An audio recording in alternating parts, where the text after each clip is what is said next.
a justice of the Supreme Court has violated the code of conduct or any provision of federal law. They could also file complaints alleging that a justice has engaged in conduct on or off the bench, and apparently at any point in their lifetime, that the complainant believes may have, quote unquote, undermined the integrity of the Supreme Court of the United States. The complaints would then be referred to what the bill calls judicial investigation panels, composed of circuit court judges who would then sit in judgment of the accused justice. If one were to try to design a scheme that would undermine Americans' faith in the legitimacy and integrity of the Supreme Court, these judicial investigation panels would be an excellent start. Another bill, Senate Bill 325, entitled the Supreme Court Ethics Act, charts a similar troubling course. It would task the Judicial Conference of the United States with issuing a code of conduct governing Supreme Court justices. When he testified before Congress, Justice Kennedy described that very proposal as legally problematic and structurally unprecedented because it would empower the Judicial Conference, a group composed of district and circuit court judges, to make rules that Supreme Court justices have to follow. The bill would also create what it calls an Ethics Investigations Council charged with investigating Supreme Court justices, not just for violations of the Code of Conduct, but for any conduct alleged to be prejudicial to the ethical, effective, and expeditious administration of the business of the Supreme Court of the United States. Another bill, entitled the Supreme Court Code of Conduct Act, would similarly create a designated ethics officer who would process complaints that a Supreme Court justice has violated the Code of Conduct or federal law, or has done something that the complainant believes to have been prejudicial to the administration of justice.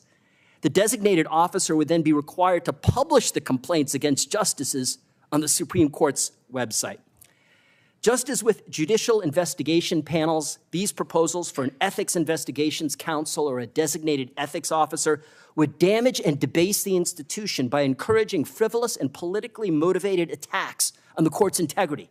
If you don't like the outcomes of particular cases, well, attack the ethics of the justice with whom you disagree and force them to post your accusations on their website. Finally, let me close by noting the provisions in the bill, Senate Bill 359, concerning the recusal and disqualification procedures for Supreme Court justices. Adopting these measures would open the door to a tidal wave of disqualification motions in virtually every important case. Round one in all the big-ticket constitutional cases would be litigation over which justices are even eligible to hear the case. Here, too, it is hard to imagine anything more corrosive to public faith in the Supreme Court than what would become routine volleys of motions alleging that various justices are ethically compromised and must recuse because they accepted a meal from someone distantly connected to a case. Allow me to close by saying that the provisions of the bill I have discussed today seem to be animated by a dark and distorted perception of our judicial branch, a perception that is fundamentally at odds with what I have seen in more than 20 years of practice in the Supreme Court and the federal courts of appeals. In my experience, speaking as someone who has argued in front of hundreds of federal judges throughout the country, the men and women on our federal bench are of the highest integrity. Even when I disagree with the outcome in a particular case, I have never doubted for a moment that these are judges who are striving to do their absolute God-given best to faithfully interpret the laws and the Constitution of our great nation. Thank you. Thank you, Mr. Dupree. Professor Frost. Chairman Durbin, Ranking Member Graham, and members of the committee, thank you for inviting me to testify today. I'm a professor of law at the University of Virginia, and I specialize in constitutional law, judicial ethics, and the federal court system. My testimony today will focus on Congress's constitutional authority to regulate the ethical obligations of Supreme Court justices. But I will begin by making a point on which I know we all agree.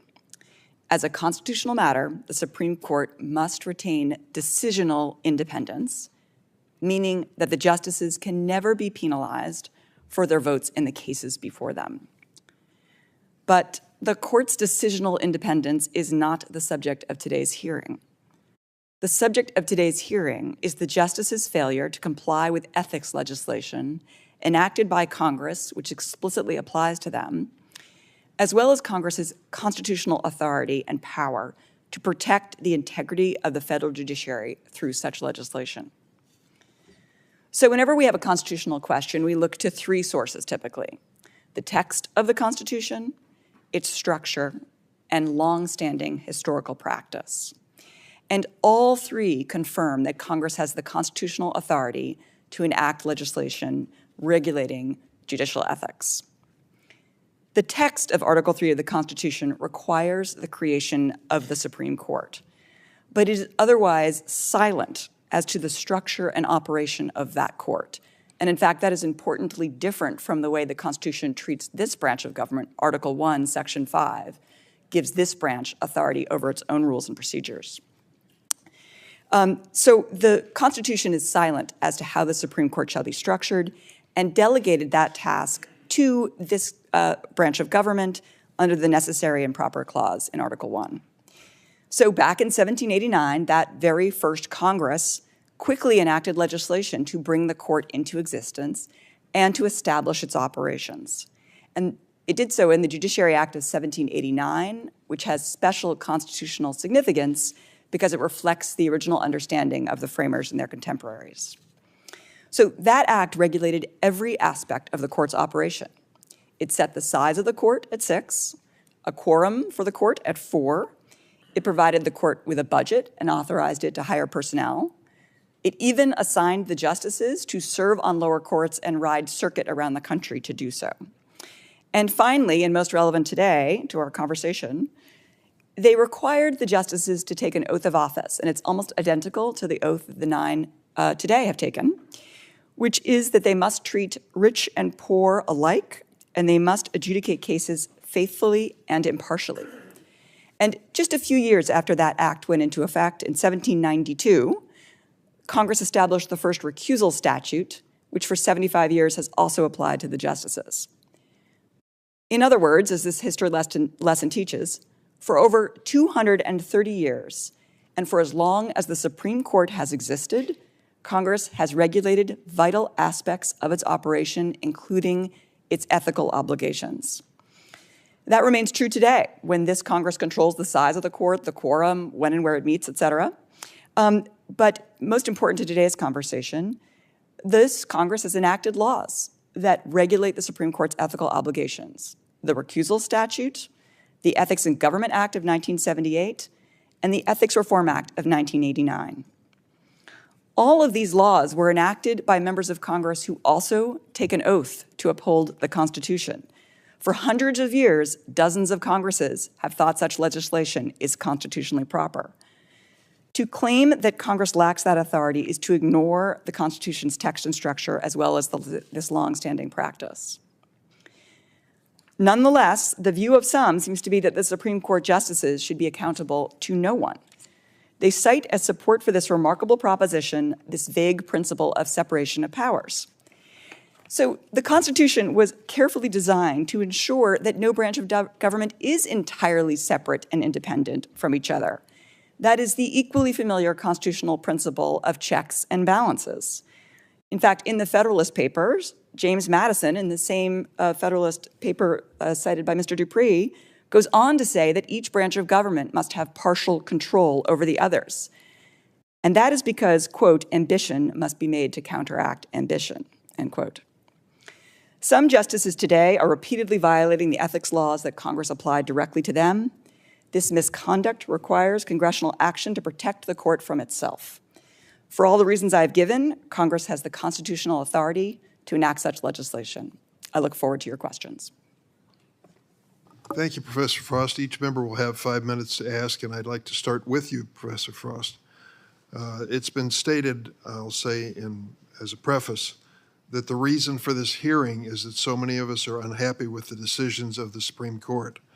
I might state again for the record that my concern about ethical standards at the court predate this hearing by many years. In fact, 11 years. The first letter that I authored, which was signed by several colleagues on the subject to the Supreme Court, was mailed on February 13th, 2012, the president at the time, Barack Obama. So I wasn't waiting for this situation or any court decision to be interested in this issue. I think it was timely then and still is today. The second thing is the argument that we're out to get certain justices because they don't rule as we wish. I would have to say during the course of the public inquiry involving Justice Thomas and others, I've heard virtually every justice named with some question as to their conduct and activity. Now, some will say they were harmless activities and shouldn't be, no one should be punished for them, and they certainly wouldn't meet any high ethical standards. But I would just add that those of us who are in public service and bound by ethical standards and codes of ethics are certainly used to this experience. Every year when we file our financial disclosure forms, in my case, my income tax returns, I'm bound to have questions from the press, and I hope most of them are considered innocent but legitimate inquiries of a person in public service. Professor Frost, a man who submitted a letter for the record today, Judge Ludig, said of the issues that are before us, I quote him, "In complete agreement on Congress's indisputable constitutional power to legislate ethical standards of conduct that would be binding as to the non-judicial conduct and activities of the Supreme Court." You've heard arguments otherwise. I think page 12 of your testimony, which goes into one of the first acts of Congress, the Judiciary Act, belies this argument that somehow the Supreme Court is at a level where Congress can't address it. Would you comment on that? Yes, and I'll also just note that I have been called to testify on this issue since 2006 and been writing about it since 2005. So similarly to your point, this is not a new issue in response to recent decisions. So the separation of powers argument, I find confuses me because, of course, I think we all know from civics classes, separation of powers is, of course, a constitutional principle, which means that the branches should have some separate spheres of conduct and some separate roles in our Constitution. But checks and balances is equally important. And the role of the Congress is to establish the Supreme Court. It's not just permitted, it's required. The Supreme Court of the United States is constitutionally mandated under Article 3, but there is no detail about how it is to operate because that was left to the Congress of the United States under Article 1, Section 8, the Necessary and Proper Clause. And immediately Congress agreed to do that in the Judiciary Act of 1789, as it was required to do. The Congress sets the size of the Supreme Court. That is not in the hands of Chief Justice Roberts and his colleagues. Congress establishes the quorum requirement. That is not in the hands of Chief Justice Roberts and his colleagues. When this Congress passes a law that says that they must recuse themselves, the judges and justices of our federal judiciary, when there are certain conflicts of interest, the justices are not free to say that law doesn't apply to me. I'm going to sit on that case anyway. And so what is troubling is there is an implication in the recent statement of policy of ethics policies, as well as some previous statements by the court, that it doesn't think these laws bind it.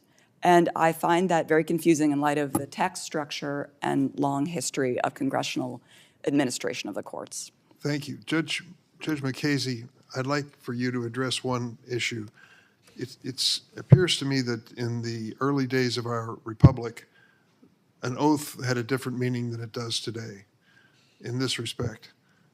It is, in the swearing in of members of Congress, for example, kind of a pro forma exercise. It would seem the words of an oath in the early days of the republic were taken much more seriously, so that when the Congress set out the oath for members of the Supreme Court, every judge and justice, quote, solemnly swear or affirm I will administer justice without respect to persons and do equal right of the poor and to the rich, and I will faithfully and impartially discharge and perform all of the duties incumbent on me. Those words were written not by the court, but by the Congress, enacted by the Congress. Don't you think that raises a question as to whether or not there is clear authority for Congress to put together laws that are as specific as this oath of office? Respectfully, no, I don't. Prescribing the oath, which I recall taking when I became a district judge, is one thing. Prescribing the way in which the court administers its business and the way in which a court applies rules internally is something else. Part of the problem here is that no rule determines its own application. It always takes somebody to apply it, and the way the court functions internally is a matter to be left to the court. In particular, on recusal issues, the law that applies to recusal issues across the board for federal courts applies to Supreme Court justices as well. When their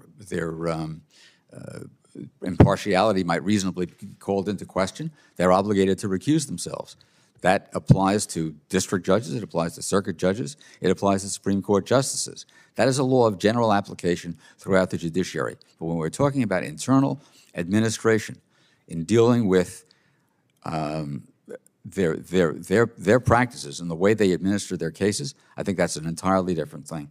So I recall taking the oath, but I don't think it means that Congress has the power to direct that the internal business of the Supreme Court be conducted in a particular way.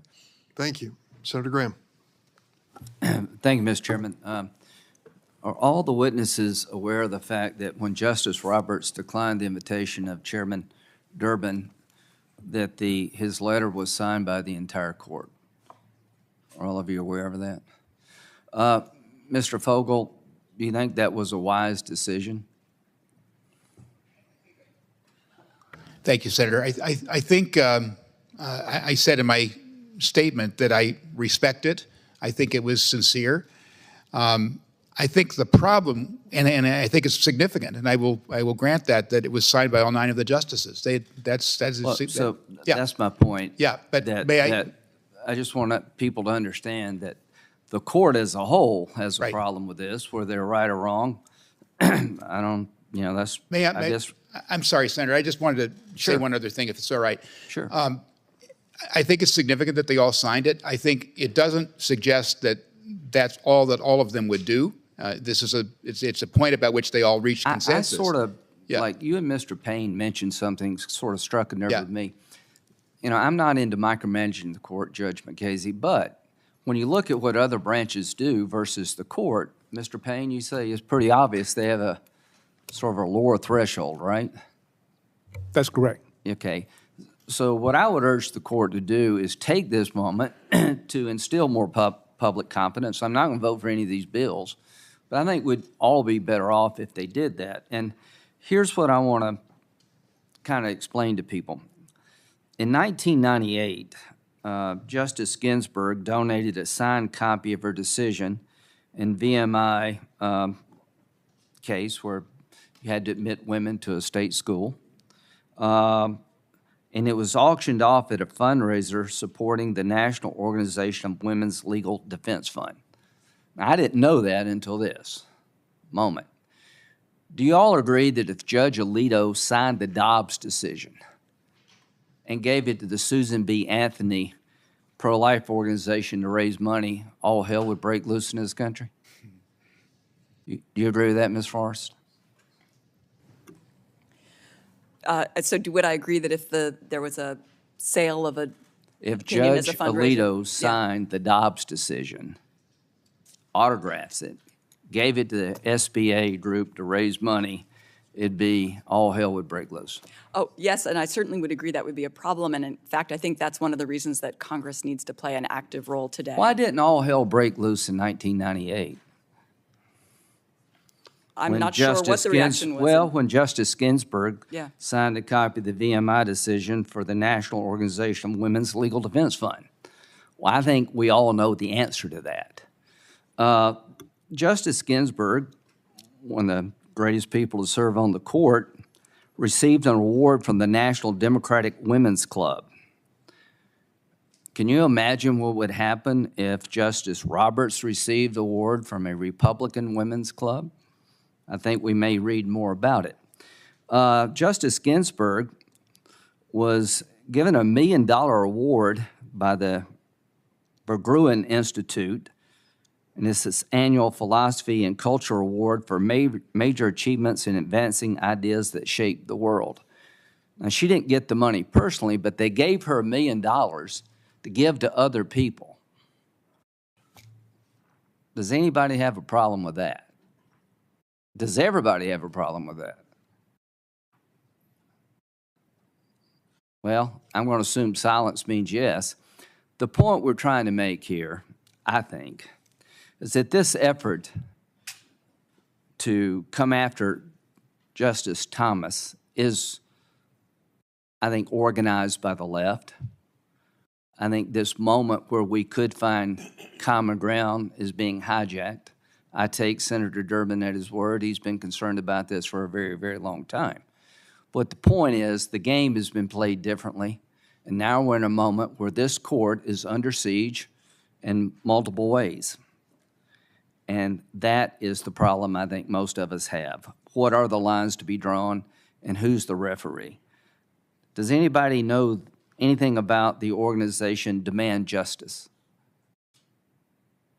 Negative response for all members. Do you know where their money comes from?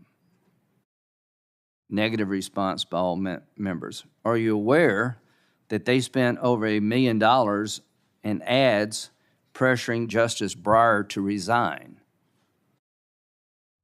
Nobody knew that, right? So if you're worried about dark money, I think that's a legitimate thing to be worried about. Let's worry about it across the board. And I guess my point, Mr. Chairman, is that the efforts by Senator Schumer to go to the court and threaten the court with its very existence, the efforts by people to intimidate justices to decide cases before the court can't be ignored. And here's what I worry about the most. This is not about trying to upgrade the ability of the court to be more transparent. It's about an effort to destroy the legitimacy of this conservative court. So to the panel, if you have any ideas or recommendations about how the court could be more transparent, count me in. That makes perfect sense to me. But when you look at the history of the way things have happened with the court, when a liberal justice does something, the reaction in the American media is completely different. The New York Times article about George Mason admitted a lot of other schools who did the exact same thing. And I would say to Justice Alito, don't sign a copy of the Dobbs decision and give it to the SBA to raise money. You would not receive the same treatment if you did what Justice Ginsburg did. Thank you, Senator Graham. Senator Whitehouse. Thank you, Chairman. Professor Frost, you distinguish between the adjudicative and the administrative function within the judicial branch. That has constitutional relevance to our ability to legislate? Yes, I think that's a very important distinction. Because we have no business interfering in the court's decision-making on matters before it, but as to the administration of justice, we do have the authority to pass laws, correct? Yes, the Constitution intended Congress to play that role over judicial administration and not interfere with. In fact, Canon 4 of the Code of Conduct encourages judges to testify in legislative bodies regarding the administration of justice. And that would not be there if it were not appropriate for Congress to legislate regarding the administration of justice, would it? Agreed. Moreover, you mentioned the Ethics in Government Act, the Ethics Reform Act, and the recusal statute. Those are all laws passed by Congress? Yes. And they all apply to the court? Yes.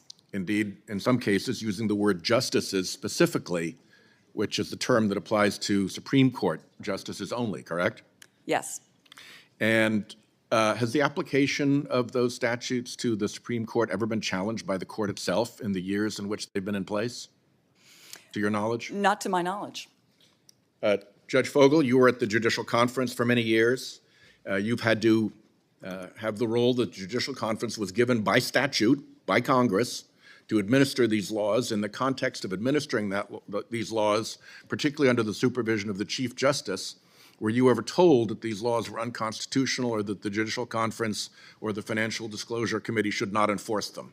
No, Senator. The justices complied, as did all of the other federal justices, with the disclosure requirements, or at least they made an effort to. And in fact, one of the rules, one of the part of the law is that if there is a financial disclosure violation, then the determination as to whether that violation was willful and is subject to civil penalties actually gets referred to the Attorney General for determination. That's correct. What the committee does is it looks at the non-disclosure or the incomplete disclosure. It determines whether it's something that could be remedied. Usually the way the committee functions is remedial. They try to get the filer to comply with the disclosure requirements. But if there's a willful failure, then the committee has the authority to make that referral. And it does so based on a determination that there's reasonable cause for someone to believe that this might have been a willful violation. That's correct. Then the willfulness determination gets made by the Attorney General. That is correct, but I have to say— There are civil fines that are potentially imposed if Yes, sir. Okay, That's go correct. ahead, finish what you wanted No, what to say. I was going to say was that the committee tries very hard with the filer to make sure that every effort is made to get a proper filing. So, in fact, it's okay for a judge, in fact, it's even encouraged for judges and justices to bring concerns about financial disclosure to the committee for a confidential opinion saying, here's what you got to do. That's correct. And Justice Thomas did not do that with respect to these filings. I don't want to comment on Justice Thomas, but normally the committee is there to assist with questions like that. So has the Judicial Conference, again under the supervision of the Chief Justice of the United States, ever suggested that it was unconstitutional for Congress to require that these forms be filled out, that if there are omissions in the forms, that be referred to the Attorney General, and that a civil fine could be imposed on a justice for failure to file? Has that ever been raised in your conversations? Not to my knowledge, sir. No. Well, that's, I think, a little bit telling. I appreciate that. Mr. Payne, are you familiar with the concept of regulatory capture?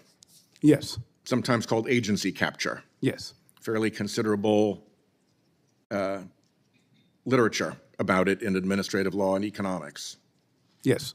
So I'll ask you a hypothetical. Let's just say hypothetically that there were an organized effort to capture, in the meaning of regulatory and agency capture, to capture the court in such a way that it was beholden to and ruled in favor of big special interests. That's the hypothetical. Here's the question. If that hypothetical were true, would any ethics concerns be raised by justices consorting with individuals or associating with groups involved in that capture scheme? Yes, in that hypothetical, there could be potential conflicts of interest if someone was engaged in trying to influence the court and members of the court were engaging in activities with them. Thank you. My time has expired. Thanks, Senator Whitehouse. Senator Grassley. Thank you, Mr. Chairman. Thanks to the witnesses before us. The framers of the Constitution carefully crafted a system of checks and balances. While the Constitution purposefully insulated the federal judiciary from political control, it's important that Congress exercise constitutional duty of oversight. Judges are expected to comply with high standards of ethics and integrity, and it does appear there needs to be better oversight. I've been a longtime advocate for transparency and accountability because I believe the public's business should be public. I've been a strong proponent of government oversight and the duty of Congress to be good stewards of the taxpayers' dollars. I've endeavored to improve our government and promote greater responsibility at all levels. I've worked on bills to root out waste, fraud, and abuse and to foster integrity and accountability, including in the federal judiciary. Unfortunately, Democrats and their left-wing dark money interest groups, as well as their allies in the liberal media, have engaged in a crusade to threaten, pack, and smear the courts. They've targeted specific judges and justices who aren't implementing a liberal agenda that they can't ram through Congress. The goal of these efforts is to cast doubts on certain judges and justices, all because the left is opposed to recent court rulings. That's what this hearing is all about, undermining the American people's trust in our judicial branch of government. Today's hearing is just one political theater to delegitimize our judicial system, particularly Supreme Court. Judicial decision-making must be based on law and sound jurisprudence. It must not be subject to the whims of public opinion and clamor. It must not result in threats and intimidation. As this relentless political battering of certain members of the judiciary who are doing the bidding of the liberal grand plan is coming at a tremendous cost. Our judges and justices face harassment and public intimidation in their private life, despite federal law, which prohibits picketing or parading at a judge's residence. Our justices and their families often endure organized protests outside their homes. Judges and justices and their families face real threats to their safety and security. Unfortunately, the whirlwind that Democrats threaten at the steps of the U.S. Supreme Court really has been released against our judiciary. So I'm going to ask Mr. Dupree and Judge McKaysey two separate questions. The first one is for Mr. Dupree. Federal judges are required by law and the Judicial Conference to comply with these disclosures and ethical guidelines. Can you please give us a brief overview of the constitutional framework in which these rules and guidance operates? And then for Judge McKaysey, this question: how is the Supreme Court different than the lower courts with respect to complying with these rules? Mr. Dupree. Sure. Well, thank you for the question, Senator Grassley. There are, of course, a number of statutes that affect the information that Supreme Court justices must disclose, and also governs things such as recusal and disqualification. In some circumstances, the statutes act directly upon the justices themselves. I think in those cases, they would concern what I think all of us would consider non-core Article III duties, and that's why, as a constitutional matter, it would be permissible for Congress to directly regulate the judiciary in that respect. There are other statutes where what Congress has done is created the Judicial Conference, which sets effectively regulations for the majority of the federal judiciary, but is not directly controlling upon the Supreme Court. Nonetheless, the Supreme Court, really as an exercise of discretion, has agreed to follow and respect and comply with those types of guidelines. So I think that, constitutionally speaking, that Congress, or excuse me, the Supreme Court would be regulated in two ways. One is through direct regulation when it concerns a non-core Article III activity, and the other would be in indirect regulation where Congress directly regulates the lower courts, but the Supreme Court justices voluntarily agree to abide by and comply with those requirements. Judge McKaysey. Well, I agree with Mr. Dupree's portrayal of the way the system works. As to the mechanics, I think that the rules of general application that apply to all courts are applied to judges and justices. And and as was pointed out before, it's sort of an iterative process. You file your report, you file your form, and they get back to you. Those who review the form and ask for greater detail when necessary, and generally it's provided. I think the one feature that was alluded to before about the Attorney General making a determination of willfulness, I don't know that that's ever been litigated. And if it were ever litigated as to a Supreme Court justice, I believe it would be found to be unconstitutional. That is not anything that I believe has ever been tested, certainly not on the Supreme Court level. Thanks, Senator Grassley. Senator Klobuchar. Thank you very much, Mr. Chairman. I guess I'll start with you, Mr. Fogel. The Judicial Conference, I think, did the right thing by strengthening the disclosure requirements that apply to judicial officers, including the Supreme Court recently. But the Supreme Court justices are still not bound to the code of conduct, as we've been discussing, for United States judges. Unlike all other federal judges, the code requires that a judge uphold the integrity and independence of the judiciary and avoid impropriety and the appearance of impropriety. How has a formal enforceable code of conduct helped to ensure that the rules are consistently applied for every other judge in the federal system? Well, who was bound to that for 37 years, both as a state court judge and a federal judge, it really is your your North Star. It's what you look at in terms of the values you want to uphold as a judge. And it's something that guides your conduct, and it also is something that the public can look to and say, this is what we expect of our judges. And do you agree with Judge Ludwig, who was just quoted by Senator Durbin, who wrote the committee to say if the Supreme Court does not subject itself to the highest possible professional and ethical standards, it can depreciate its power? Senator, I agree with that. I think that the Supreme Court, my hope is, the reason I came here today really is I hope that the court will adopt a formal code of conduct. I think it needs to be modified in some respects because the Supreme Court is different in a number of ways, but I think the absence of a formal code is an issue that I hope that they will address. I appreciate that and your thoughtfulness. Ms. Frost, thank you. You mentioned the Judiciary Act of 1789. You mentioned the Ethics Reform Act of 1989. You mentioned the Ethics in Government Act of 1978 as reasons that, in fact, Congress has passed laws in the past based on the Constitution about the operations of the court. Is that right? Yes, that's correct. Okay, so I go over here to you, Mr. Dupree. I really wasn't planning on asking you questions until you dissed the Department of Agriculture.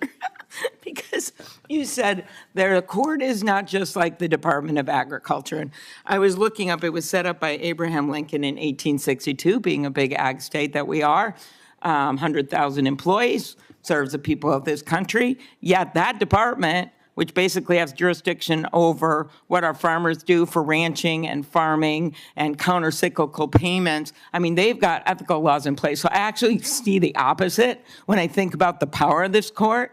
And I think about what Ms. Frost said. I think there is every reason that this court should have ethical rules like the fine Department of Agriculture, and that we don't look at that as a bad thing. We look at it as a good thing.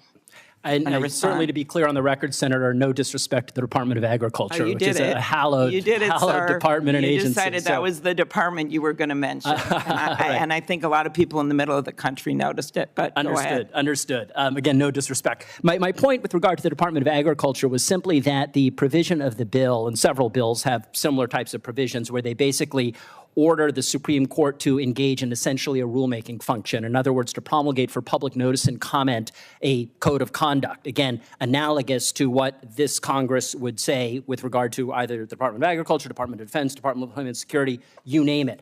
And my point was simply that as a matter of our constitutional structure, the Supreme Court is differently situated in a profound and fundamental way from Article 2 executive branch agencies, which can be vested with rulemaking power under the Constitution. Thank you. Article 3 can't. Ms. Frost, you want to reply? Because this gets to the core of this question of us actually being able to pass a law and do anything. Yes, I mean, this is the point about Article 3 of the Constitution. It's very short. It requires that there be a U.S. Supreme Court, has a few other provisions, but it leaves to Congress that essential role of administering the court. And Congress has always done so. So to question that authority today is to question 230 years of consistent practice where Congress has legislated regarding the court. To be clear, not to control its decisions. That is clearly off limits. But every other aspect of the court is controlled by Congress, from its size to when it meets. Agree. Mr. Payne, why is it important that the Supreme Court also have an ethics office separate from the individual justices to provide them with advice on how to comply with the ethical obligations and to ensure that this office has the authority to conduct independent fact-finding? The only way that any current ethics rules or future ethics rules will work is if there's a way to enforce these rules and a way for the Supreme Court justices to understand how they apply. So therefore, you need an internal body that can provide the ethics expert advice and also gather facts in the circumstances where there are potential violations that need to be resolved. Ms. Frost, what do you think on that? Yes, I would agree with Mr. Payne's analysis there, and I think that one of the problems we've been having today is that so many of these issues get dug up by investigative journalists and splashed across the news in ways that does damage to the court. If they had a more systematic method of adopting or approaching these problems, we could avoid this. And Mr. Fogel, how would you handle that? Because you've been, trying to thread the needle here. No, I am trying to thread the needle. I think the court's independence is very important. I agree with other witnesses who have said that.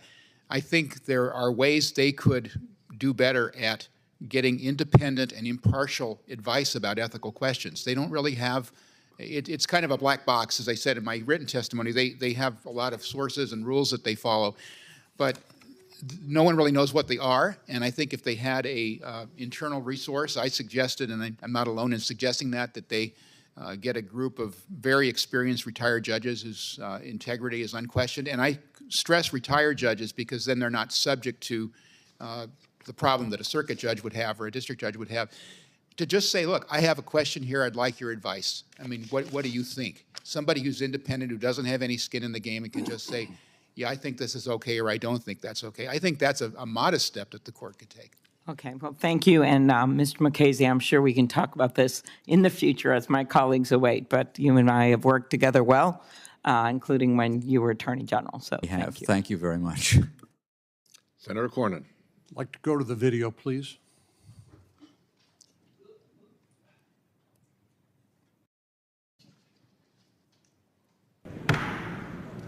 Committee will please come to order. Judge, it's a tough day and tough night for you, I know. Let me ask, do you have anything you'd like to say before we begin? I understand that your preference is, which is totally and completely understandable, that we go 1 hour tonight, 30 minutes on each side. Am I correct in that? That's right. Do you have anything you'd like to say? Senator, I would like to start by saying unequivocally, uncategorically, that I deny each and every single allegation against me today that suggested in any way that I had conversations of a sexual nature or about pornographic material with Anita Hill, that I ever attempted to date her, that I ever had any personal sexual interest in her, or that I in any way ever harassed her. A second, and I think more important point, I think that this today is a travesty. I think that it is disgusting. I think that this hearing should never occur in America. This is a case in which this sleaze, this dirt, was searched for by staffers of members of this committee, was then leaked to the media, and this committee and this body validated it and displayed it at prime time over our entire nation. How would any member on this committee, any person in this room, or any person in this country would like sleaze said about him or her in this fashion, or this dirt dredged up, and this gossip, and these lies displayed in this manner? How would any person like it? The Supreme Court is not worth it. No job is worth it. I'm not here for that. I'm here for my name, my family, my life, and my integrity. I think something is dreadfully wrong with this country when any person in this free country would be subjected to this. This is not a closed room. There was an FBI investigation.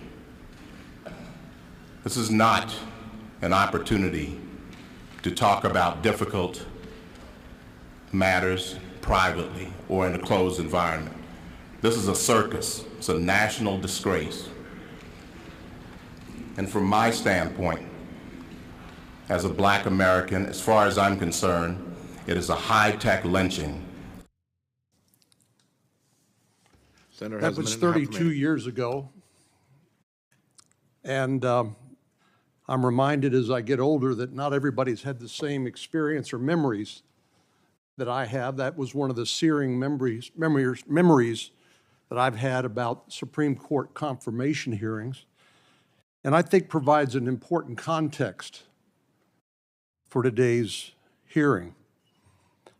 The truth is that, as Senator Kennedy said, starting perhaps with the Bork nomination, that members of the United States Supreme Court, when they've been nominated for the job, have been subjected to relentless campaigns of harassment and intimidation, which, as Justice Alito recently pointed out, can lead not just to intemperate attacks like the Senate Majority Leader made against Senator Gorsuch and Judge Gorsuch and Judge Kavanaugh by name back in 2020. It could lead unstable individuals to decide that they are going to conduct an assassination of these members of the Supreme Court. So things have gotten terribly out of hand. Judge Mukasey, you and Mr. Dupree both talked about the separation of powers. I looked back at the rules of the United States Senate, our ethics rules by which we are governed, and they are rules that are set by the Senate itself. How do you think the Senate would react if the United States Supreme Court said, we don't like the ethics code of senators or members of the House of Representatives?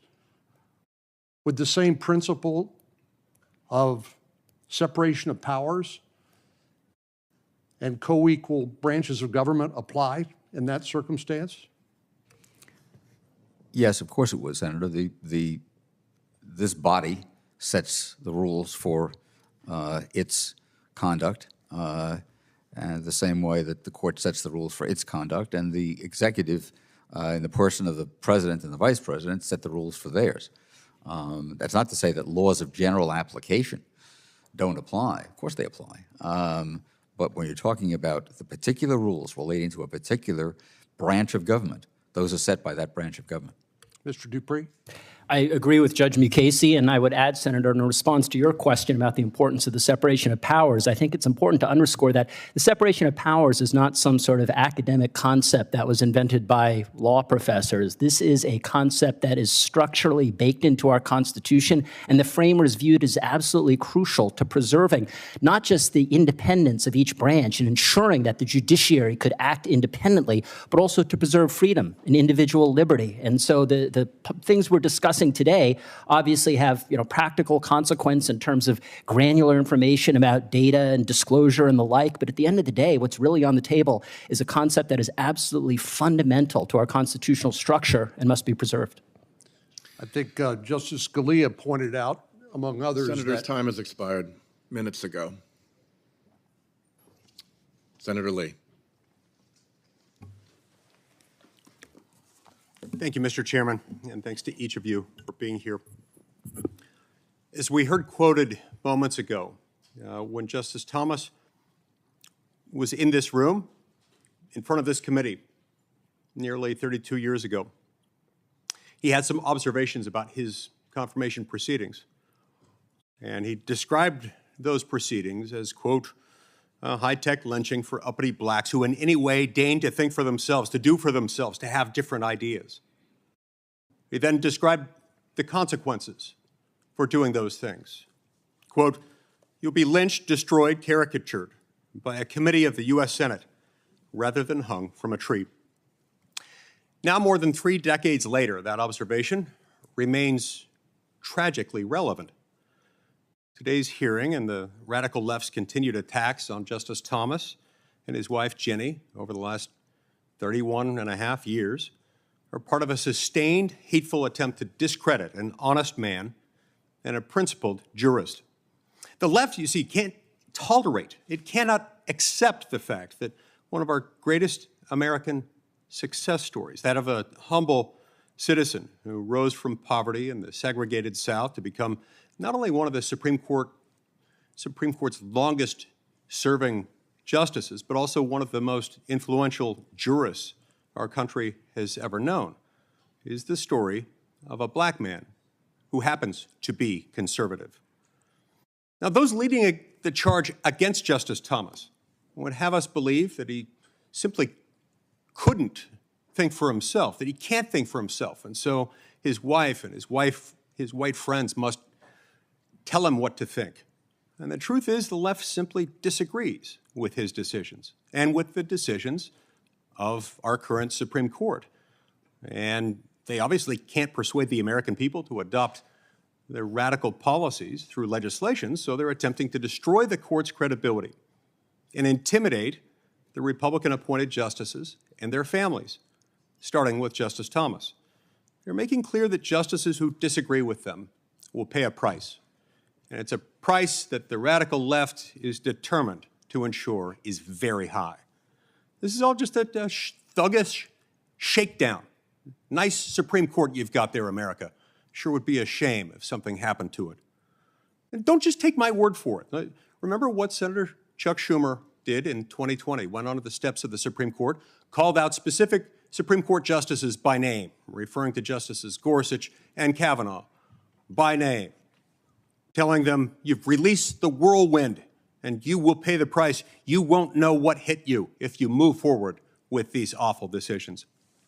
Then in August of 2019, 5 Democratic senators, including 4 members of this committee, submitted an amicus brief to the Supreme Court of the United States. An amicus brief in which it leveled a threat, saying, change according to what we demand, or else the court is going to have to be, quote, restructured in order to reduce the influence of politics. Since the leak of the Dobbs draft opinion 1 year ago today, the justices and their families have endured constant protests at their homes, their churches, even their children's schools. There was even an assassination attempt against Justice Kavanaugh. And of course, when I say the justices in this context, I don't mean all of them. I mean the Dobbs majority justices, as only the dissenters in that case have been spared the rage machine's bullying, threats, and intimidation tactics. As Justice Alito recently observed in his comments to the Wall Street Journal, it was the Dobbs leak that made Justice Alito and those of his colleagues who joined in his opinion likely targets of assassination. As Justice Alito explained, quote, it was rational for people to believe that they might be able to stop the decision in Dobbs by killing one of us. Astoundingly, with that conversation fresh in our minds, Democratic senators are now threatening to defund the Supreme Court's requested police protection of the justices and their families unless they adopt specific measures that those senators demand. All these tactics, of course, are meant to harass and intimidate the court, specifically the justices appointed to the court by Republican presidents, and force them to impose the left's radical policy agenda on the American people, not through the legislative process, but by judicial fiat. The left has carefully coordinated these attacks with an increasingly compliant left-wing media. If you read articles from sources like the New York Times, Politico, and outlets like ProPublica, you'd think that the Supreme Court justices appointed by Republican presidents are universally reckless and corrupt, and those nominated by Democrats universally conscientious and virtuous. That bias becomes apparent both in what receives coverage and in what doesn't. One justice appointed by a Democratic president failed to recuse when her husband's law firm had cases before the court. One failed to disclose the sources of her spouse's income. One traveled for free with wealthy friends, including stays at the homes of prominent attorneys whose firms have cases before the Supreme Court. You wouldn't hear any of that from the biased media or congressional Democrats who conveniently point only to Republican-appointed justices when demanding their reforms to the court. Now, I raise these examples not to accuse the court of being systemically corrupt or broken in any way. No, it's neither of those things. Let me just finish my statement if I could. I raise these things only to point out that Senate Democrats, left-wing advocates, and activists and their publicity outposts in America's mainstream media establishment never tell the complete story about this. And by telling only half the story, they reveal their true purpose, which is not to tell the truth, but to punish their political enemies. We cannot afford to delegitimize and denigrate the court in this way. It must stop. Thank you, Mr. Chairman. Thank you, Senator Lee. We passed the Daniel Anderl Judicial Security and Privacy Act in the last Congress after the murder of Judge Esther Salas' son at their home. That bill was held up on the Senate floor for nearly a year by a member of the other party. Senator Cruz. Thank you, Chairman Durbin.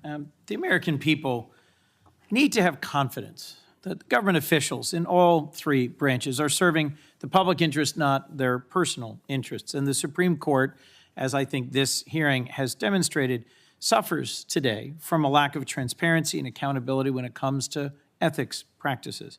This is true for justices appointed by presidents of both parties. This is not a Democrat or Republican issue. This is an issue of transparency, accountability, and confidence. Last year, I led the successful passage of the Courthouse Ethics and Transparency Act, joined by Senator Cornyn and many Republicans. It was actually adopted unanimously. It's simple. It requires federal judges, including on the Supreme Court, to promptly report when they sell securities so the public is made aware of any potential conflict due to a financial interest.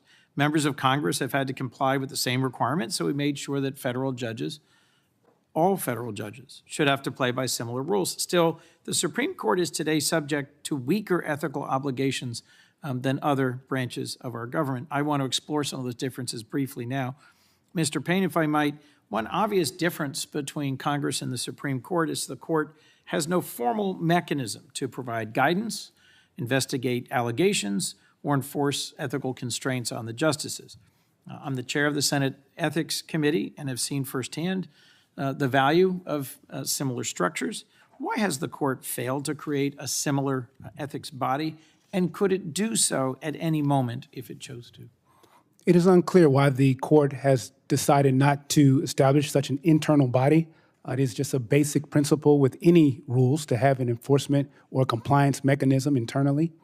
And they could create this immediately. All they need is to establish an office within the Supreme Court that has ethics experts who are professionals who can provide advice on the existing rules and can handle any new rules that are enacted.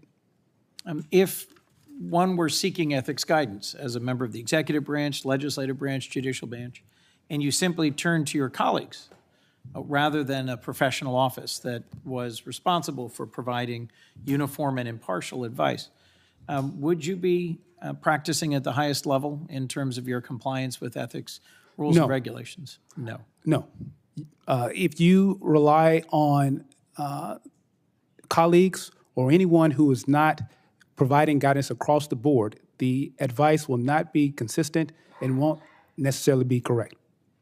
In his response to this committee, to the letter from the chairman, Chief Justice Roberts noted the Supreme Court adopted a resolution in 1991 to comply with the Judicial Conference's financial disclosure regulations. But the court has declined to adopt a similar resolution that would bind the justices to the Judicial Conference's Code of Conduct.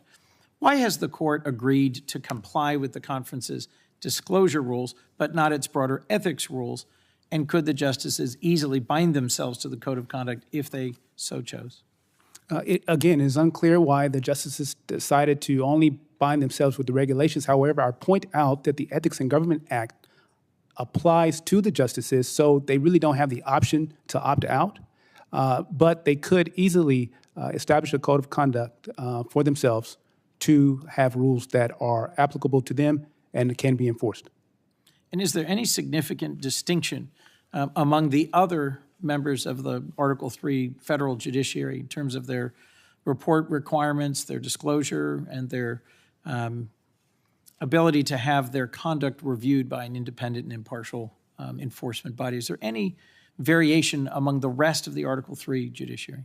Yes. Unlike the Supreme Court, all of the lower court judges are bound by the same financial disclosure requirements, but they do have the Judicial Conference that can provide ethics advice that is available online, even in advisory opinions, such that it is clear what the rules are, how they apply, and what happens if there's noncompliance. Last question, if I might, Professor Frost, Ms. Frost. Chief Justice Roberts has said it would be inappropriate for the Judicial Conference to supervise the Supreme Court. At the same time, he suggested he believes the court can't be constrained by Congress. That concept's been raised here today as well. In that view, only the court itself would be able to enforce its own ethics requirements. Do I understand that correctly? Yes, that seems to be the position. And it seems to me that's the equivalent of saying that they alone should be able to grade their own homework. I think Congress can legislate here if necessary. It may not be the most desirable outcome, but it is possible. In fact, I think we passed the Courthouse Ethics and Transparency Act by voice vote last year. Colleagues on both sides of the aisle co-sponsored this bill. Can you explain how we can reconcile this kind of legislation with the key principle of separation of powers?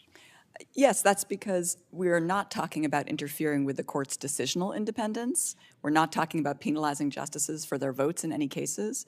We're talking about the checks and balances that exist for all three branches, where Congress plays a role in establishing the administration of the courts. The Constitution requires that. And as part and parcel of that, establishes ethical guidelines. In fact, I'd argue, Mr. Chairman, in closing, that if the most senior members of the executive branch and the legislative branch and the judicial branch are all subject to disclosure and reporting and compliance and enforcement obligations, for just one court of 9 justices to exempt themselves puts us at real risk of the highest court having the lowest ethical standards of the entire senior members of all 3 branches. Thank you, Mr. Chairman. Thanks, Senator Coons. Senator Kennedy.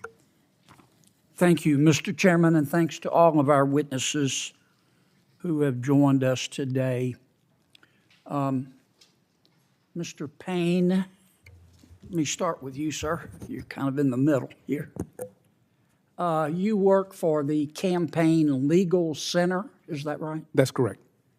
Is your website campaignlegal.org? Correct. Okay. Does not the front page of your website say, I'm going to quote here, I want to get it right, the current U.S. Supreme Court is a threat to our democracy. The current U.S. Supreme Court is a threat to our democracy. Did I read that right? What I can say is that our organization... But is that on your website? I am not certain exactly what's on the website. Here it is, right here, Okay. big as Dallas. What that refers to is the voting rights voting rights cases of the Supreme Court. Our organization is a voting rights organization that fights for all Americans to have the ability to vote. Yeah, but you got to click a bunch of times to find that explanation. I just want to make sure I read that correctly. A few months ago, Mr. Payne, you retweeted the following statement. Some justices are politicians in robes who thrive in a system where access and influence are for sale. Some justices are politicians in robes who thrive in a system where access and influence are for sale. Now, that's a pretty bold statement. I'm sorry, Senator, is that a news article? No, sir. That's a retweet here. You tweeted this out. Tell me which justices are for sale. I don't recall that tweet, but... Here it is. November 21, 2022. Can you tell me which justices are for sale? No. Are any of them for sale? No, the problem is that the American public has a perception that some justices may be. I'm going to establish the point first. I want to know, you tweeted this out. Do you believe that some justices are for sale? And if so, which ones? No, Senator, I do not believe that justices are for sale. Then why'd you tweet this out?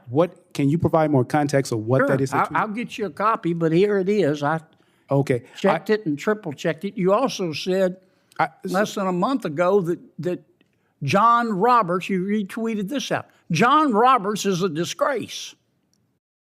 No, I actually... I disagree with Justice Roberts. Well, you didn't call him Chief Justice Roberts. You called him John Roberts. No, this is... You retweeted this. No, Senator, I did not retweet that. Yes, sir, you did, right here. I will As need big to as see. Dallas. Can you provide a copy to me Sure, now? But sure. I did not retweet. Can you tell me why you think Chief Justice Roberts is a disgrace? I did not say that, did not retweet that. Oh, okay. Maybe Twitter got it wrong. Someone got it wrong. Let me ask you this, because the unstated premise of all this, sometimes it's stated, but the unstated premise of all this is that some justices have been bribed. Let's just cut to the chase. Okay? Now, let me stay with you, Mr. Payne. Well,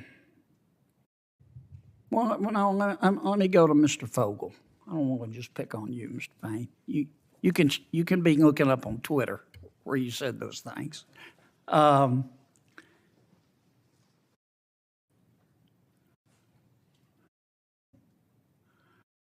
On April 4th, 2019, the American Civil Liberties Union paid for Justice Sotomayor's trip to San Juan, Puerto Rico. You ever been to San Juan, Mr. Fogel? Is it expensive? I keep forgetting. Well, it depends when you go. Yeah. How much you think it costs to go down there? Depends whether you fly first class or economy. What if you fly first class? Oh, probably a couple $1,000s. Okay. Yeah. The ACLU, do they have cases in front of the Supreme Court? All the time. They do, all the time? Sure. Do you think the ACLU was trying to bribe Justice Sotomayor? No, sir, I don't. I don't either. But that's the unstated premise of all of this. Well, Senator, if I all may... these articles about Justice Clarence Thomas and the Chief Justice in the United States and Justice Gorsuch, who sold an interest in an LLC to a Democratic donor who had never met, that they bought him, isn't it? May I say something in response, Senator? I think there are two things going on here today. I think there is a political conflict, which is, as I said earlier, it's very intense. It's hyper-partisan. Both sides have things to say. And then I think there's an ethical issue. When you accuse people of being bribed, it kind of gets their attention. Sir, hold on a second. I'm not accusing anybody of being bribed. I'm not. But some people are. Some people are. The reason I'm here is I think that there is an ethical issue that, as Senator Graham said earlier, it would be good for the court to think about in terms of being more transparent. That is what I care about. That's the only thing I care about. There's a lot of political back and forth that's very interesting. I'm very interested in it as a citizen of the United States. But I think the most useful thing that this or any other committee could do is think about how do we make our institutions... Well, how are you going to do that in the context, though, of one of our leaders, for whom I have great respect, going on the steps of the United States Supreme Court, telling two justices if they vote in a way he doesn't like, they will pay the price and reap the whirlwind. And you have another one of your witnesses here tweeting out stuff saying, quote, some justices are politicians in robes who thrive in a system where access and influence are for sale. Yep. He said they were bought like a sack of potatoes. Okay, I'm not going to comment on that, Senator. That's not anything I had anything to do with. So, did I hear the gavel? Thank you. I hope. Thank you, Senator Kennedy. Senator Hirono. I'm sorry, I got it wrong. Blumenthal. Senator Blumenthal. Thank you. Can I say a word before you start?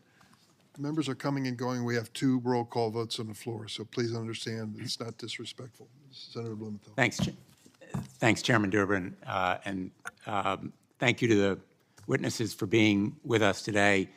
You know, as I listen to this exchange, the fact of the matter is the American public want action. The American public is disgusted. They're disgusted with what they see in public life as the degrading of standards and conduct that would never be tolerated in their own workplaces and in their own private lives. And they want us to provide that action.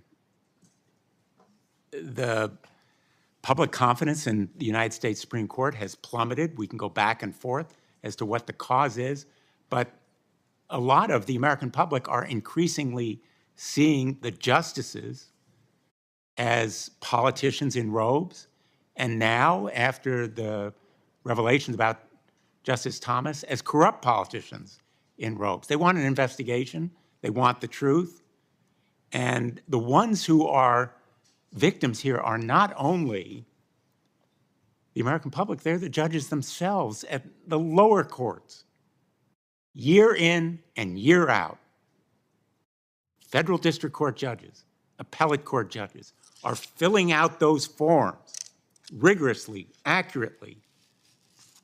And now, the nation's highest court is seeming to put itself higher than the law.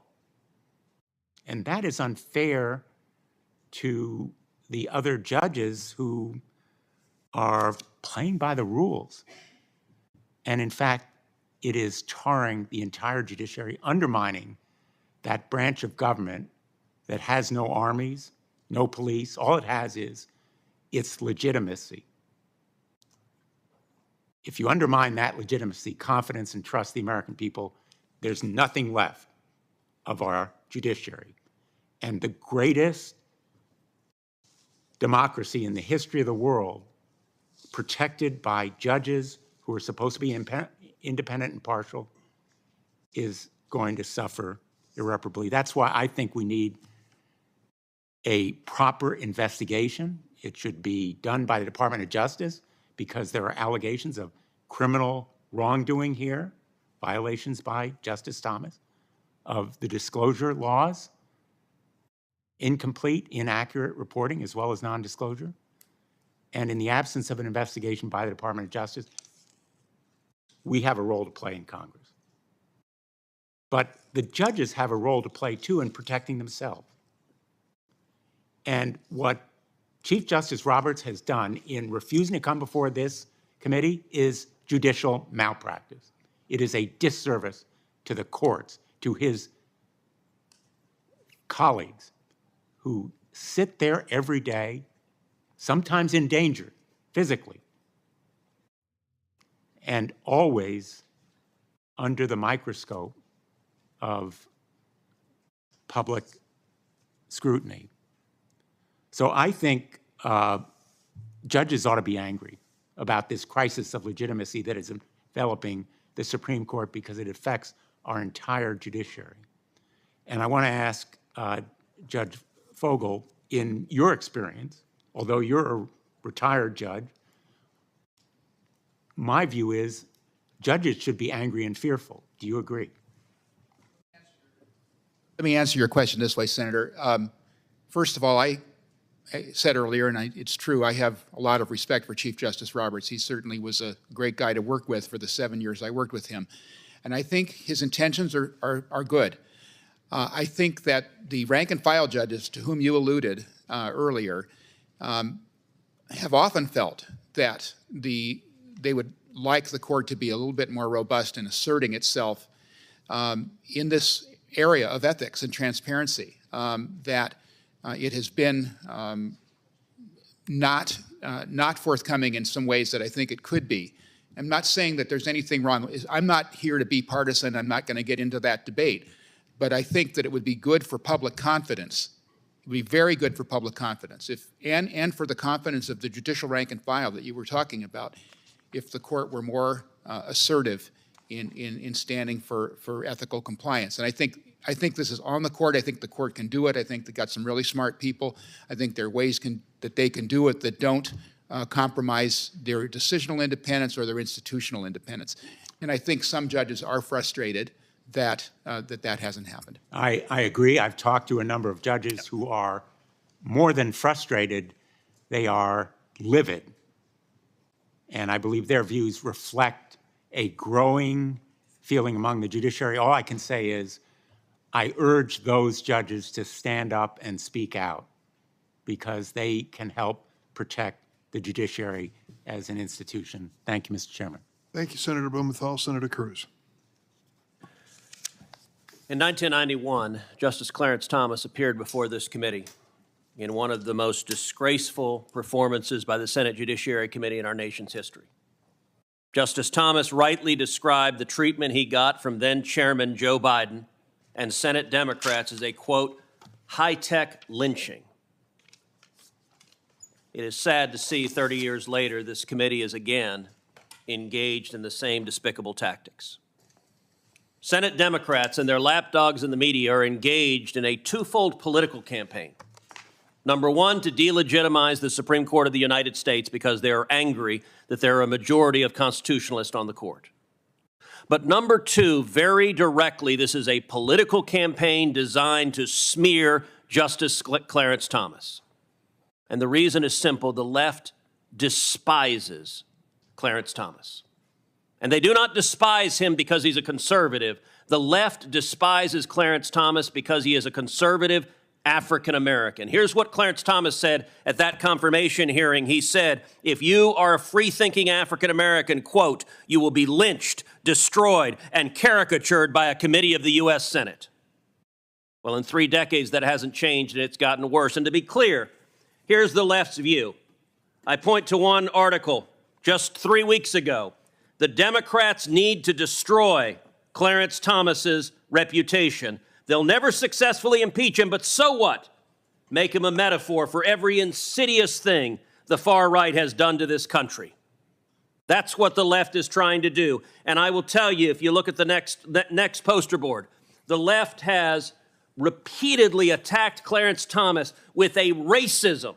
This is a magazine cover that showed Justice Scalia every bit as conservative as Clarence Thomas, but he's portrayed as the master, and Clarence Thomas, in a bigoted attack, is portrayed as shining his shoes.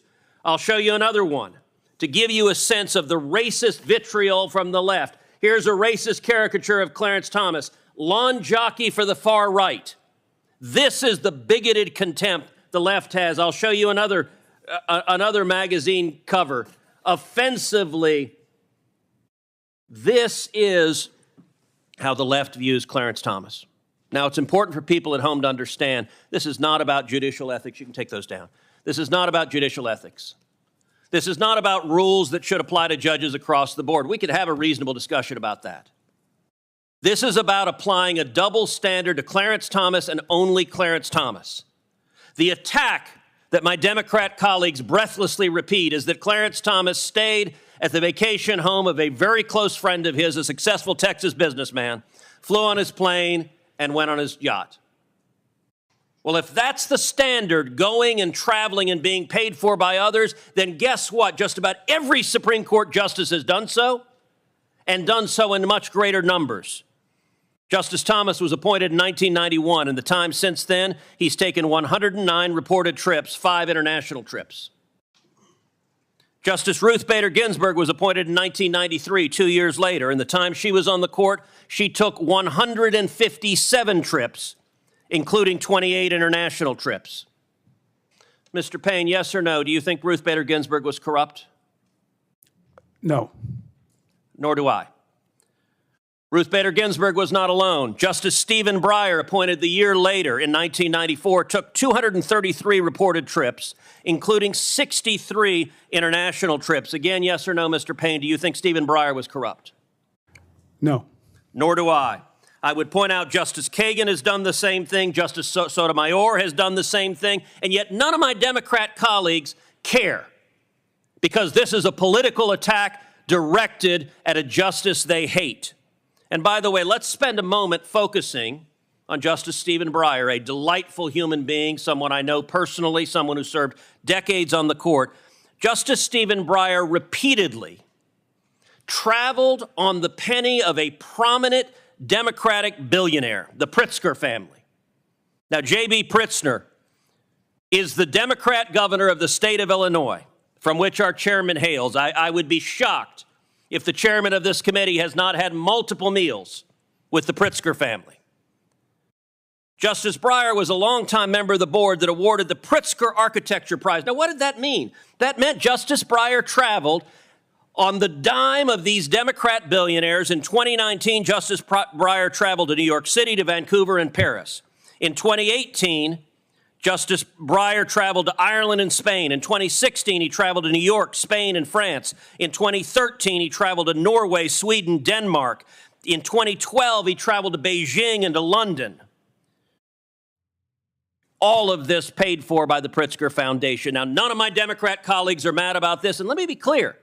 I'm not suggesting Justice Breyer is corrupt. What I'm suggesting is this committee is corrupt because this is a kangaroo circus, and I will note we had 15 Senate Democrats, including 6 members of this committee, send a letter to the Appropriations Committee threatening to cut off the funding for security at the Supreme Court.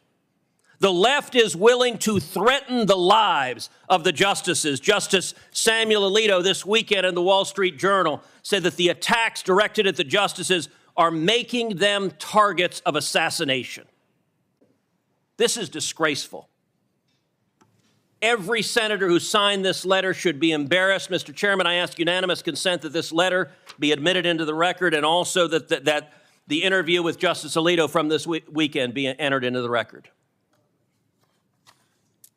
Democrats can have disagreements based on law, but this attempt to delegitimize the court, this attempt to personally smear Clarence Thomas is dishonest, and everyone in the media echoing it is participating in a shameful reprise of 1991's high-tech lynching.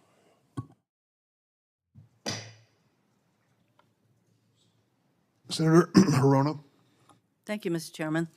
We have heard that every other federal judge, members of Congress, and legislative and executive branch employees are all bound by strict ethical rules. But this extends beyond government into the private sector, where employees from the CEO to the sales floor are subject to strict codes of conduct. For example, Home Depot tells all its employees that a conflict occurs when their private interests even appear to interfere with the company's interests, and that the perception of a conflict by others can be just as damaging. Home Depot makes clear that gifts of personal travel for an associate or an associate's family member are never allowed. Ally Bank explains that even gifts from personal friends can appear to be improper if the friendship resulted from a business relationship involving the bank, or the perceived purpose relates to business involving the bank. The bank tells its employees to ask themselves the following questions in evaluating gifts. Does the person or entity frequently provide or offer gifts to me? Is the gift extravagant or otherwise not reasonable and customary? Would I be embarrassed for everyone to know about the gift? Similarly, AutoZone tells all its employees we don't give or accept gifts, meals, entertainment, favors, or anything else of value that may inappropriately influence or appear to influence our judgment. So as we've seen today, the Supreme Court's ethics rules fall far short of the clear binding rules of the executive and legislative branches and those of the private sector. Judge Fogel, these companies have their rules posted online for the world to see. Wouldn't it help restore faith in the Supreme Court if it too had a set of explicit binding ethical rules available for the world to see? Yes, I completely agree, Senator. I think it would. In the Code of Conduct for United States judges, which all the other federal judges follow, is online. You can find it anytime you want. All of the state courts have something similar that's available online. And I think it's potentially very reassuring to the public, particularly given all of the political back and forth. So yes, I think the answer is yes. Thank you. Professor Frost, the Supreme Court has a huge impact on the daily lives of every single American. For example, the ruling in Dobbs that overturned Roe has led to chaos in our country over reproductive care. The decision gutting the Voting Rights Act have resulted in over a dozen states enacting laws making it harder and harder to vote. Supreme Court decisions have also sanctioned unlimited corporate spending in elections and diminished the quality of the air we breathe. Professor Frost, shouldn't a group of individuals with such immense power be held to at least the same ethical rules as all other judges? Yes, I agree. I want to get to the personal hospitality. That was a huge, I'd say, exception to the disclosure requirements. Before the Judicial Conference, at Senator Whitehouse's prompting, clarified the personal hospitality exception. The judiciary's rules were anemic at best. If there is even an argument, however unconvincing, that trips valued at hundreds of thousands of dollars might be allowed, it shows how far we are from a strong, binding code of ethics. And that is what the Supreme Court needs. And if the court will not adopt one on its own, we must impose one on them. And basically, for all of our panelists, I mean, the highest court in our land should hold itself to the highest ethical standards. And it is so clear that that is not what is happening today. What is so hard for our Supreme Court to adopt a code of ethics? It could have done so 11 years ago, 10 years ago, when our Chairman Frost first brought up the subject. So what is so hard for them to adopt a code that every other court has to abide by? You see, that's what we're facing today. And frankly, I can see why the public has severe questions about the confidence that they have in our Supreme Court, which seems to hold itself above any other court and any of the rest of us in terms of their ethical behavior. Thank you, Mr. Chairman. Thank you. Thank you, Senator Ono. Senator Booker. Thank you, Mr. Chairman. Professor Frost and Mr. Dupree, I really enjoyed both of your testimonies, and I thought they were speaking to the importance of trying to find balance. The Supreme Court is probably one of the most important parts of our government, and its independence to rule is critical. And I appreciated Mr. Dupree injecting some skepticism about how anything that we do, if it can be exploited by this very political institution called Congress, is somewhat problematic and something that I would tread on very lightly. And I enjoyed both of your testimonies for that reason. Professor Frost, can I just ask you that there are some legitimate concerns, I think, that Mr. Dupree brought up. And I wonder if you could just talk to me this balance between separation of powers and checks and balances, which you spoke to so eloquently, is really what I'm looking at myself. There's been, unsurprisingly, a lot of political talk today in this hearing, but at the end of the day, I think America wants their Supreme Court. Something I learned at Yale Law School, if I learned anything, there was this idea of being the appearance of impropriety and how problematic that is for a lawyer, not to mention the highest court in the land. And as was said in some of the early writings, is that the Supreme Court has no army. It vests its power in the consent of the governed. And these are very fundamental ideals. And I'm just wondering if you could help me with that balance. Yes, and thank you for the question. So I hear Mr. Dupree's concern that we would not want ethics rules to be used as some way in which to penalize justices for their decisions. And in fact, I started my testimony by saying decisional independence is vital. But I actually think it's the absence of ethics rules that is harming the courts and leading to the problems we see today in terms of public perception. If ethics laws were strengthened or passed by this Congress, they would apply to all the justices. If there was more transparency in the court and its process for dealing with ethical problems, then we wouldn't have certain reporters publicizing certain justices' problems. We'd have transparency about each and every justice, whether they were abiding by the rules and what should happen next. So I think it's the absence of laws that is leading to the problem of political attacks on justices. If we had better legislation, we'd see less of that. And what about concerns you would have when we enter into this space that is not something we regularly do in writing this legislation? What are some of the reasonable concerns that you would have about how that legislation is narrowly tailored to the end that we are looking for? Well, so first, and I think this is in the proposed legislation, it would be best for the Supreme Court itself to draft a code of conduct for itself. I agree with others on this panel who have said that the code of conduct for the lower courts, which the Supreme Court says it follows or uses as guidance, it maybe needs to be tweaked or changed in various ways to deal with the unique nature of the Supreme Court. So the Supreme Court itself should come up with a code that it drafts for itself, but legislation could tell the court, you must do this now, because we've been waiting since Elena Kagan testified that in 2019 they were seriously considering doing it, and they have yet to take action. It's almost stunning that they haven't, to me. I don't want to ask you to speculate as to why not. Clearly, America's faith in their court on both sides, people identify as independent, Republican or Democrat, they're losing their faith in this institution. And something that is, I'm an X-generation guy, and maybe like many in my generation, we took for granted the rock-solid nature of our democratic ideals and principles until we started seeing them, very unprecedented things happen, including the Capitol being overrun for the second time in American history, not happening before since the War of 1812 and 1814. And so could you maybe at least explain this idea that the Supreme Court, maybe what the founders had in mind in terms of its urgency to self-govern, to do things that would protect itself from that kind of loss of confidence? Yes, I mean, I think the framers of the Constitution realized how important it was to have a judiciary that was insulated, that its decisions were insulated from political pressure.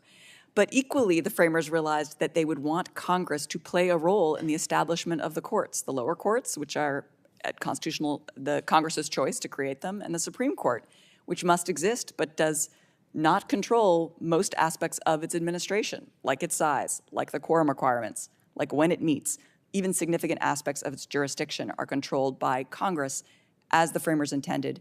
And what they intended to do was have Congress ensure that the courts run effectively to serve the nation's interests. And that's what this legislation And so the last point I want to make, which is something that, again, in all my studies of the founding of our country, this worry about concentrations of power, this worry about the corruptibility of officials should they not have checks and balances.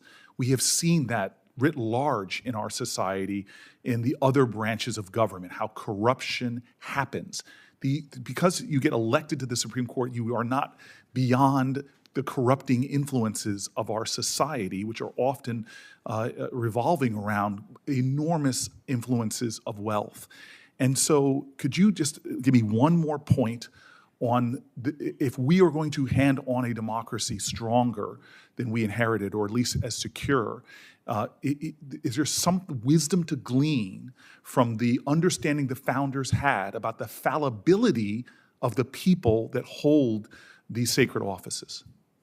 Yes, the framers were very clear that there would be partial control of each branch over the other because no one should be unaccountable, and ambition must counteract ambition, as James Madison put it. Thank you very much. Thank you. Thanks, Senator Booker. Senator Hawley. Thank you very much, Mr. Chairman. Thanks to all of the witnesses for being here. I want to talk about this letter that I think 11 Democrat senators signed, dated March 31st, 2023. It's to members of the Appropriations Committee. I'm just looking here at the signatories. It includes quite a number of members of this committee, as well as others. This is a very interesting letter to me, and I just want to look a little bit at some of the language and what these senators are asking for. They say that Congress ought to impose a code on the Supreme Court. They say Congress has broad authority to compel the Supreme Court to institute reforms. Compel. And then they go on and say Congress's appropriations power is one tool for achieving these changes. Compel. Now, we're going to compel the court. We're going to use the appropriations power. How to do it? Well, they're very specific. Congress should withhold appropriations. Withhold appropriations. And then they go on to say nothing stops Congress from treating the judiciary any differently than any other entity of government when faced with judicial recalcitrance. So here we have judicial recalcitrance. These darn judges won't do what we tell them to do, so we're going to compel them to do what we want, and we're going to use the appropriations power. All right, what appropriations? Well, they ask for $10 million to be withheld. That's an interesting number to me. $10 million, $10 million. Why $10 million? Well, let's have a look at the Supreme Court's 2024 budget request. What do we see? Well, we see $4 million of requests for security funding from the CHIPS Act, $4 million. Then we see an additional $6 million of more security funding that the court is asking for. This is their 2024 budget request. The Supreme Court is asking for $4 million in security funding from one source and another $6 million over and above. 4 plus 6 equals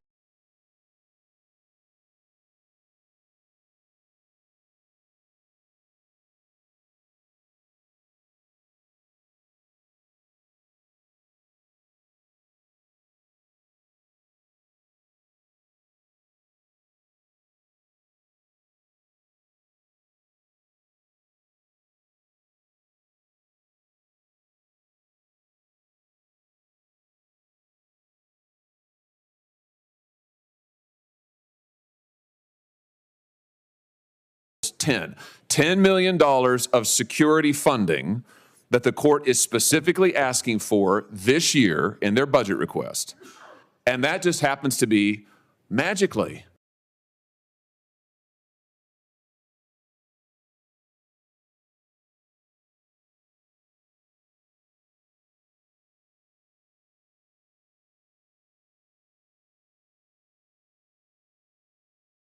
the exact same number that my Democrat colleagues want to deny the Supreme Court unless they stop their judicial recalcitrance and submit to the compulsion of this body. So, in other words, the threat is we will deny you security unless you do what we want. Let me say that again. We will deny you security unless you do what we want. We had an assassin come to the home of Justice Kavanaugh and try to murder him.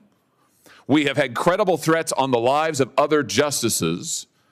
And now members of this body say, we will deny you security for you, your families, your children, unless you do what we want. Extraordinary.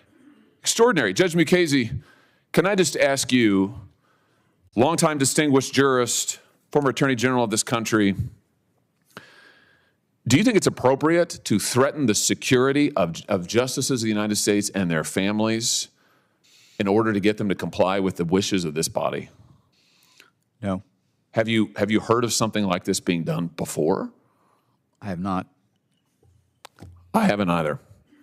And I have to say, at a time when we have had 3 different credible assassination attempts or threats against justices, we still have people illegally going to the justices' homes to attempt to influence their decisions in cases. No one has been prosecuted for those violations. We have constant threats and danger to their children. We had radicals post publicly the school location of one of the justices' children. And in that context, to say that we will deny them millions of dollars in security funding unless they do what this body wants, I think is the height of irresponsibility.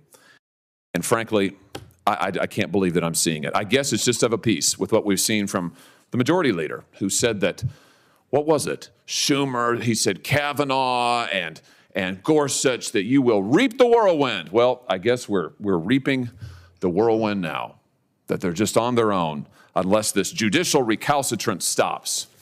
I hope that we don't have to see another assassination attempt. I hope we don't have to have a justice actually killed before this body will take judicial security seriously and stop its attempts to coerce an independent branch of government. Thank you, Mr. Chairman. Since the assertion has been stated and repeated here, I want to make it clear that was the Democrats who led the charge to pass the Daniel Anderl Judicial Security and Privacy Act last Congress after the taking of the life of Judge Esther Salah's son at their home. That bill was held up on the Senate floor for nearly 1 year by a Republican senator, unfortunately. The cause of security for our members of the judiciary is bipartisan. Senator Padilla. Thank you, Mr. Chair.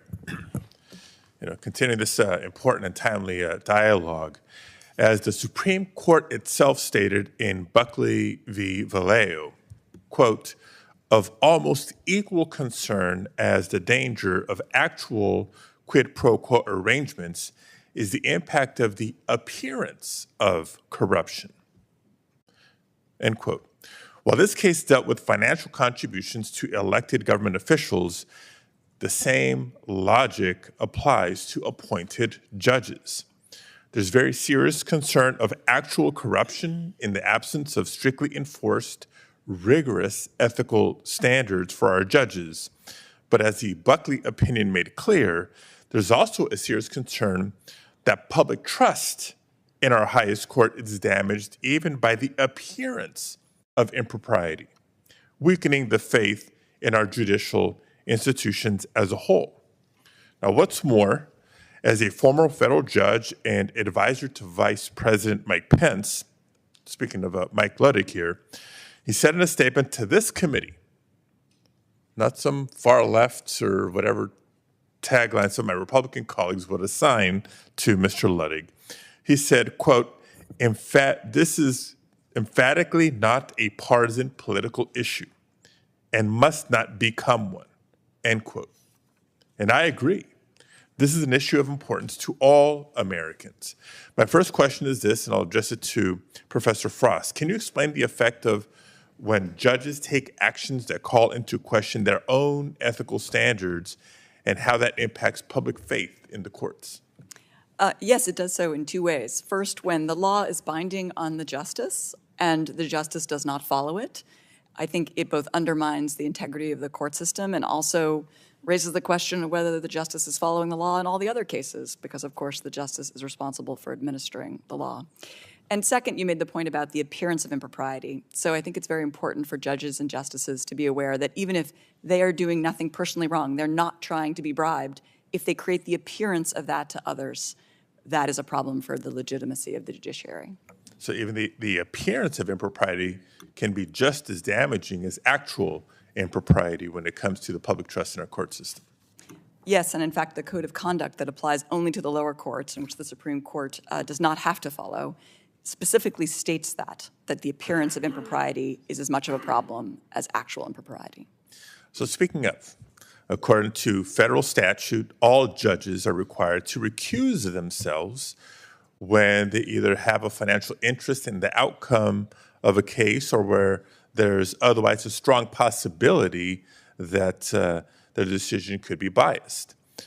The Chief Justice, along with some of today's witnesses, argue that the Supreme Court cannot be subject to sensible, robust recusal rules because the Constitution demands that all 9 sit, and recusal would invite gamesmanship over which justices might hear a case. That's the argument anyway. I'll address this question to Mr. Payne. Is it accurate that 9 justices always make decisions together? No, sometimes justices recuse and all 9 are not active on a case, but I also will point out the important point that recusal does not necessarily mean that the judge has to get off of a case if you have a procedure where the recusal disclosure, that is the rationale for not recusing, is made public, or the decision to recuse is made public. That also can provide what the public is looking for with transparency. So now I want to bring together the earlier topic in question of actual impropriety versus perceived impropriety, and now the dynamic of recusal. Back to Professor Frost. Bloomberg recently reported that Harlan Crow, the billionaire Republican donor that gave Justice Thomas hundreds of thousands of dollars worth of gifts and travel over 2 decades, had a financial interest in a case appealed to the Supreme Court in 2005, and that there's no indication that Justice Thomas recused himself from that matter. In your opinion, how does a situation such as this, with the absence of recusal, impact the public's faith and trust in the court system? Yes, again, it's 2 problems. One, there's the possibility, or certainly the public would be reasonable to think that there might be bias when there's a financial interest by a justice in a case that justice is hearing. And second, there's the broader point of it's just disturbing to see any justice not follow a law that applies to them. They're responsible for administering the laws, and they should follow the laws that apply to them. Thank you very much. Thank you, Mr. Chair. Senator Welch. Thank you, Mr. Chairman. We have 2 competing narratives here. We have 5 witnesses and 2 opinions. 3 witnesses believe that it's within the power of Congress to act. 2 witnesses believe it's a violation of separation of powers. We have a dispute here and disagreement among basically Republicans and Democrats about what the motivation is of an ethical investigation, whether it's just a proxy for the competing views about what the outcome of the decisions were. I happen to strongly believe that the Congress does have authority, and I won't rehash that.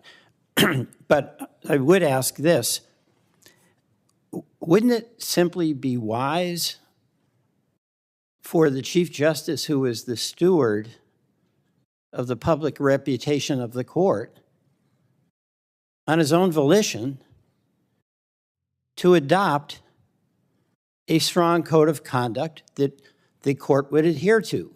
Attorney General McCasey. A one-word answer? No. Because the strong code of conduct that you hypothesize would then have to be enforced with a mechanism that would involve the questioning of individual justices. He has in his letter, to this committee, he has outlined the procedures that are used in cases of recusal. So let he me has ask outlined this. the fact that they file the same disclosure reports that other judges So if he had a code file. of conduct that included a Supreme Court justice cannot take a bribe, something that they can't do, you would say that would be improper because they would be subject to enforcement outside of the court? No, I would say that would be redundant because they are subject to the same laws of general application that apply to federal employees. They could be prosecuted. Thank you, Mr. And they Payne. could be impeached. That's not the same question. Thank you. Do you have a view as to whether it would be prudent for the Chief Justice of the Supreme Court, as the steward of its reputation, to promulgate, or pardon me, I'll ask you, Mr. Dupree, a code of conduct that would apply to all? I think the Chief Justice, at least Justice Kagan, when she testified before the House several years ago, she said that the Supreme Court was actually considering doing that. They obviously haven't done it I'm yet. just asking, as a citizen, we have different points of view. But what is the problem with the Supreme Court justice saying, let's have a code of conduct that applies to all of us? I think the problem, at least the potential problem, would be the one that Judge Mukasey identified, which is to say, what is the enforcement mechanism? Is there going to be some superior tribunal to the Supreme Court that is going to disqualify the justices? That would puzzle the average Vermonter. But I want to go on to another issue. There's been discussion that there is an agenda here because many on our side disagree with some of the court decisions. Let me just admit, I am one of those who disagrees with a lot of the court decisions. We've talked here about separation of powers, which I agree with, but we've also talked about checks and balances.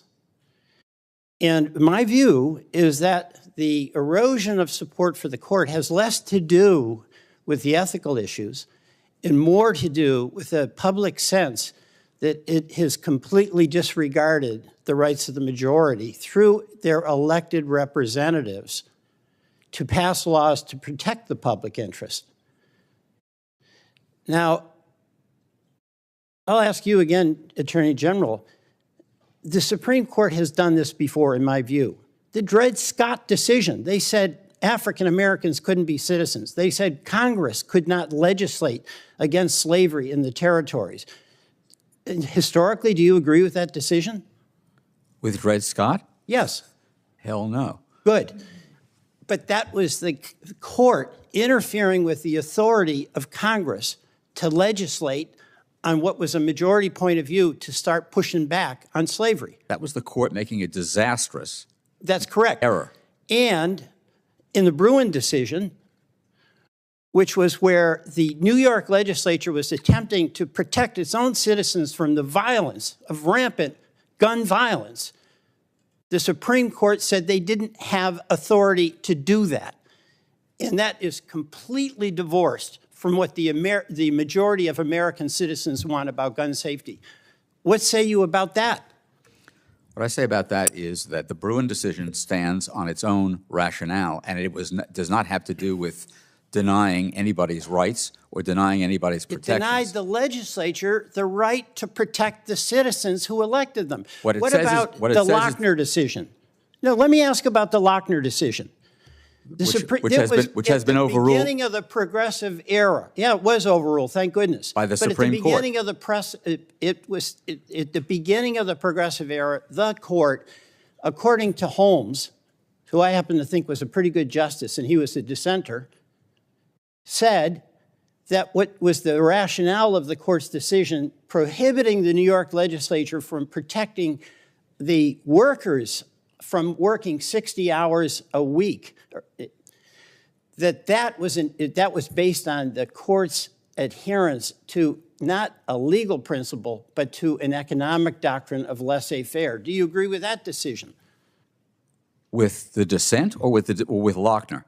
with the basis of the decision where the court essentially interfered with the legislative capacity to pass laws, in this case, to protect against abusive wage and hour regulations imposed by the employer. I don't agree with it, and more to the point, the Supreme Court didn't agree with it because they reversed Lochner. But here's the point here that I want to make, and I appreciate your pushback here. The checks and balances component of the Constitution is being disregarded. The Congress is not autonomous. We are all elected and we reflect different points of view. But this Congress, as in the Lochner Congress, as in the Dred Scott Congress, has the authority and the responsibility to act on behalf of the citizens who elected them and not have that impeded by a Supreme Court unless there's something unconstitutional. The decision-making authority of the court, we're not contesting. I yield back, and I apologize for going over my time. Senator Tillis. Mr. Chair, I think this is the only day where Senator Welch shouldn't have to apologize. It's his birthday. Happy birthday. Thank you. Thank you all for being here. I actually came with some prepared comments to talk about what I thought was covered very well by Senator Graham and Senator Kennedy. So I'm not going to talk about the current state of affairs, but I think that our behaviors and the behaviors of some people in this country have created a really toxic and very dangerous environment for the Supreme Court and the judiciary down the line. And that's what we need to be aware of. We have to stop this here because it won't end here. We'll have protests at district judges' houses. We will have circuit court judges stalked. I mean, we've got a serious challenge here, and I think it's in large part on Congress to de-escalate the situation. But Mr. Dupree and Professor Frost, in you all's opening statements, you looked like you were preparing your opening remarks for a debate on the constitutionality of what we're considering here. And so I'm going to create an ad hoc debate between the two of you and maybe allow others if you want to raise your hand and opine. But you laid out in 5 or 6 minutes a very strong case for saying that any actions we would take here could arguably be unconstitutional. I do think, stipulating to what Professor Frost said in her opening comments, there is clearly a role for Congress to play, and we have in the past with creating the structure for the Article III branch that was mandated under the Constitution. But I'm kind of curious about Professor Frost's idea of where the line goes, because I could have read your comments to say that all of the proposals that are before us in the Senate and the House would pass constitutional muster. I think the one that I found most interesting that I'd like your opinion on is the proposal, I don't recall the bill number, that really created the structure where circuit and district courts were really going to be empowered to govern the proceedings of the Supreme Court. Maybe if you're aware of this particular bill, we can go right to your rebuttal, but that seems to be far afield from anything that the Founding Fathers would have conceived congressional action being appropriate. Would you elaborate that on that for 30 seconds? Absolutely, Senator, and thank you for the question. The first point is yes. I mean, I think it just is self-evident that you can't constitutionally have a system in which the Congress vests inferior tribunals in our federal judiciary with supervisory authority over the United States Supreme Court. As you know, and as this committee knows, the opening of Article III of our Constitution vests the judicial power in one Supreme Court and such lower courts as the Congress may from time to time ordain and establish. And so I think the framers necessarily understood that we have a pyramid. We have one court at the top, we have inferior tribunals below it, and it stands to reason that you cannot vest those inferior tribunals with supervisory authority, including the power to disqualify from a case the Supreme Court justices. Okay, Professor Frost. Yes, so if the legislation you're referring to says that the judges on the lower courts will be reviewing the ethical conduct of the justices, that is maybe their financial reporting and not their recusal decisions, I don't see a constitutional problem. The same way there's not a constitutional problem with a justice being prosecuted if they commit a crime like any other judge. So no, the lower courts couldn't review the Supreme Court's decisions for the reasons Mr. Dupree just gave, but they certainly could review their ethical conduct off the bench as a constitutional What do you think about we're the political body. We were envisioned to be that, and right now they seem to be all doing very well. But it would just seem to me that you'd be creating a framework to where the outside could game it and divide the courts. I mean, suddenly you'd have a group of district court judges who would have one agenda that they would be advancing. You would have others another agenda, and probably some of the middle, not unlike what we have here on any policy matter. But it just seems ripe for really seeding the field with the politicization of the court. Starts with ethics, but where does it go from there?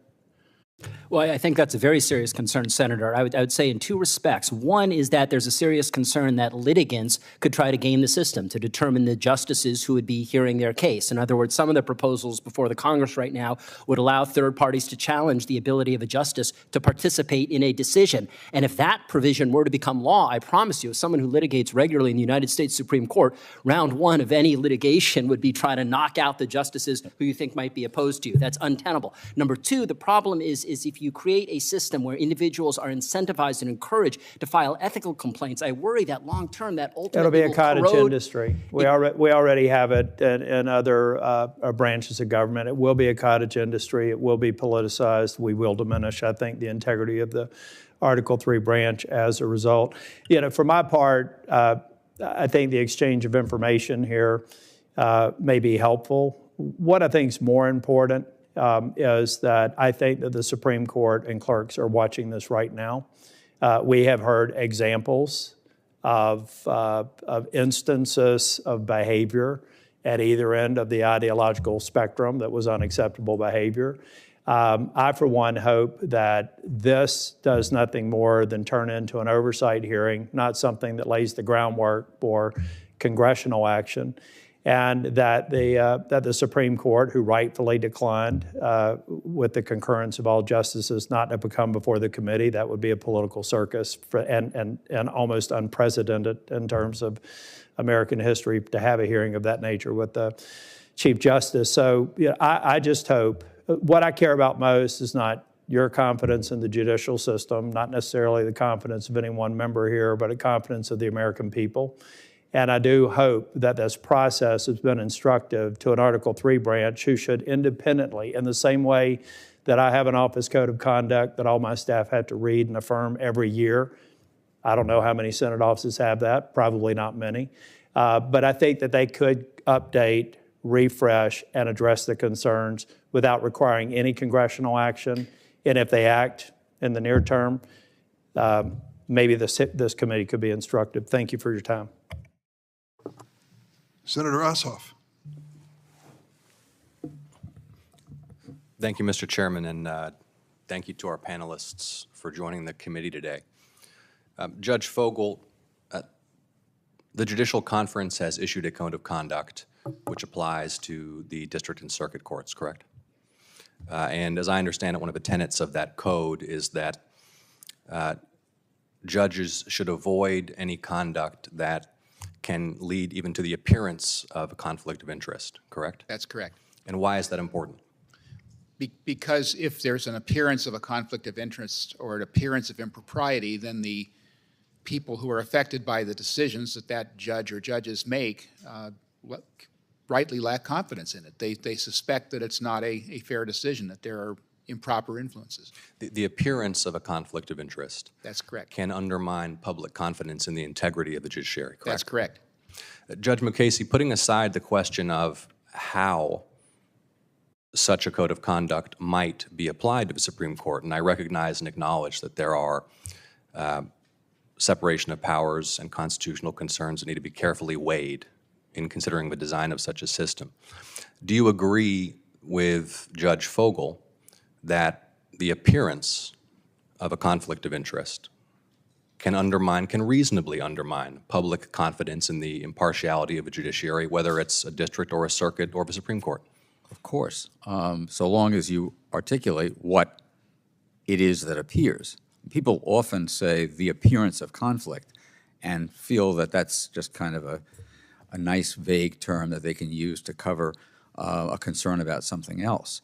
I think if you allege in particular as to a particular Supreme Court justice that there is an appearance of a conflict or an appearance of impropriety, you have some obligation to articulate what it is that appears. But you So agree, applies- forgive me, you agree, Judge McCasey, with the principle Yes. that as for district and circuit court judges, where they are advised and governed in part by a judicial code of conduct through the judicial conference, that they should avoid any appearance of conflict of interest or impropriety because it can reasonably undermine public confidence in the impartiality of a judiciary, that the public could also reasonably, depending upon the facts, lose confidence in the integrity of the Supreme Court depending upon the conduct of justices.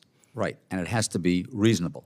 I recall writing on that subject when I was asked to recuse myself because I am a Jew and a Zionist from judging a case involving some terrorists. I refused, and I wrote rather long and elaborately on that topic. That's right, but you did not, Judge McCasey, and I asked this rhetorically, and I know the answer is no. You did not, as a judge, or do not, as a judge, accept foreign travel in the hundreds of thousands of dollars from politically active parties, correct? From politically active? No, I did not. Professor, and I think reasonably you might have been concerned that such conduct would have created some public concern about your impartiality and probably would have avoided that conduct even if it weren't strictly illegal for that reason, correct?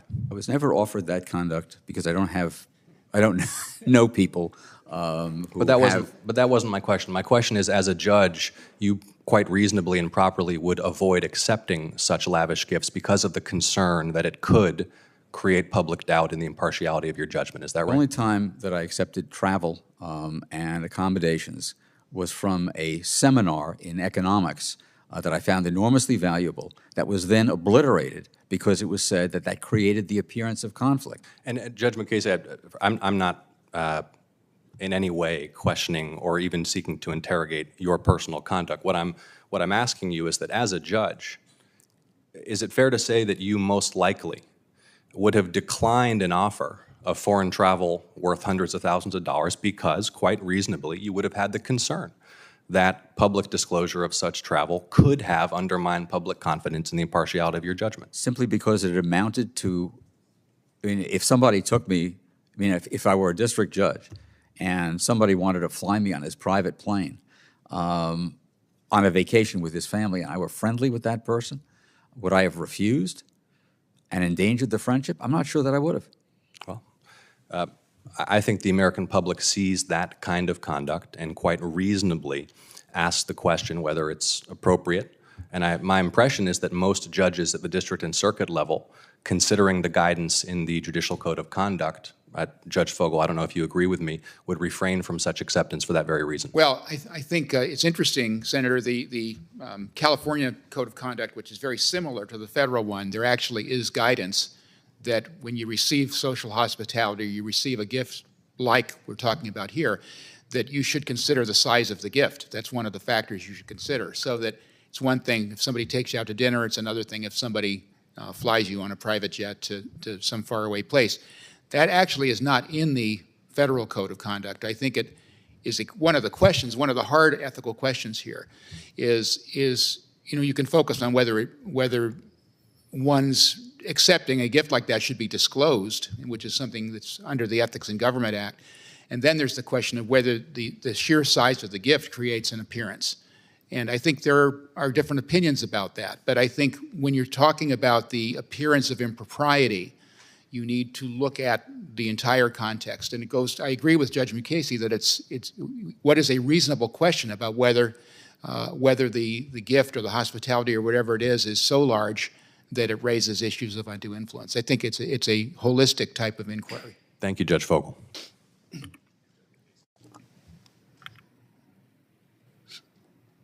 Senator Blackburn. Thank you, Mr. Chairman. Before I begin my questions, I know that a lot of my colleagues have addressed what they see as the hypocrisy of this hearing and the continued effort by our colleagues across the aisle to politicize or smear or delegitimize the Supreme Court. And I find that disappointing, especially when you look at what has transpired in the past year with our justices and the threats, the assassination attempts, the protest outside of their home, simply because people disagree with the decisions that they have reached, and I find it just completely inappropriate. General Mukasey, I want to come to you and talk for a moment about the safety of the justices. And Section 1507, which some of my colleagues have raised today, that section makes it illegal to protest outside of a judge's residence if the intent is to influence that judge's decision-making. And we've heard what the protesters outside of the justice homes were saying post the Dobbs decision. Things like, and I'm quoting some of those, "If you take away our choices, we will riot." And another one they would chant was, "No privacy for us, no peace for you." In other words, if the justices were not going to vote their way on Roe v. and Casey, then the protesters were going to keep the harassment up. And as we have heard, they have done that as they have protested Roe v. Wade, as they have protested the Dobbs decision. And despite all of this, the Biden DOJ has refused to enforce Section 1507. And that's why I introduced the Protecting Our Supreme Court Justices Act, which increases the jail time for anyone who tries to influence a judge's decision-making in this manner. And I would just like to ask you, what more can we do to send this message that what they're doing is wrong, to allow these protesters outside of these justices' homes? And you've got justices that I know fear for not only their safety, but the safety of their families. And we've talked about that today. And I do see increasing that jail time from a year to 5 years as one step that we can take, and we should pass that and protect our justices. Well, increasing the penalty may very well be appropriate, but I think that the key here is there have been no arrests in those cases. None, zero, nada. To say that that's within the control of the marshals who provide the safety, I think really doesn't pass the laugh test. And to suggest that somehow these people are exercising First Amendment rights when First Amendment rights are subject to place, time, and manner restrictions is really disingenuous. If you had arrests, I'm not entirely sure that increasing the penalty would be necessary, but in any event, let's start with that.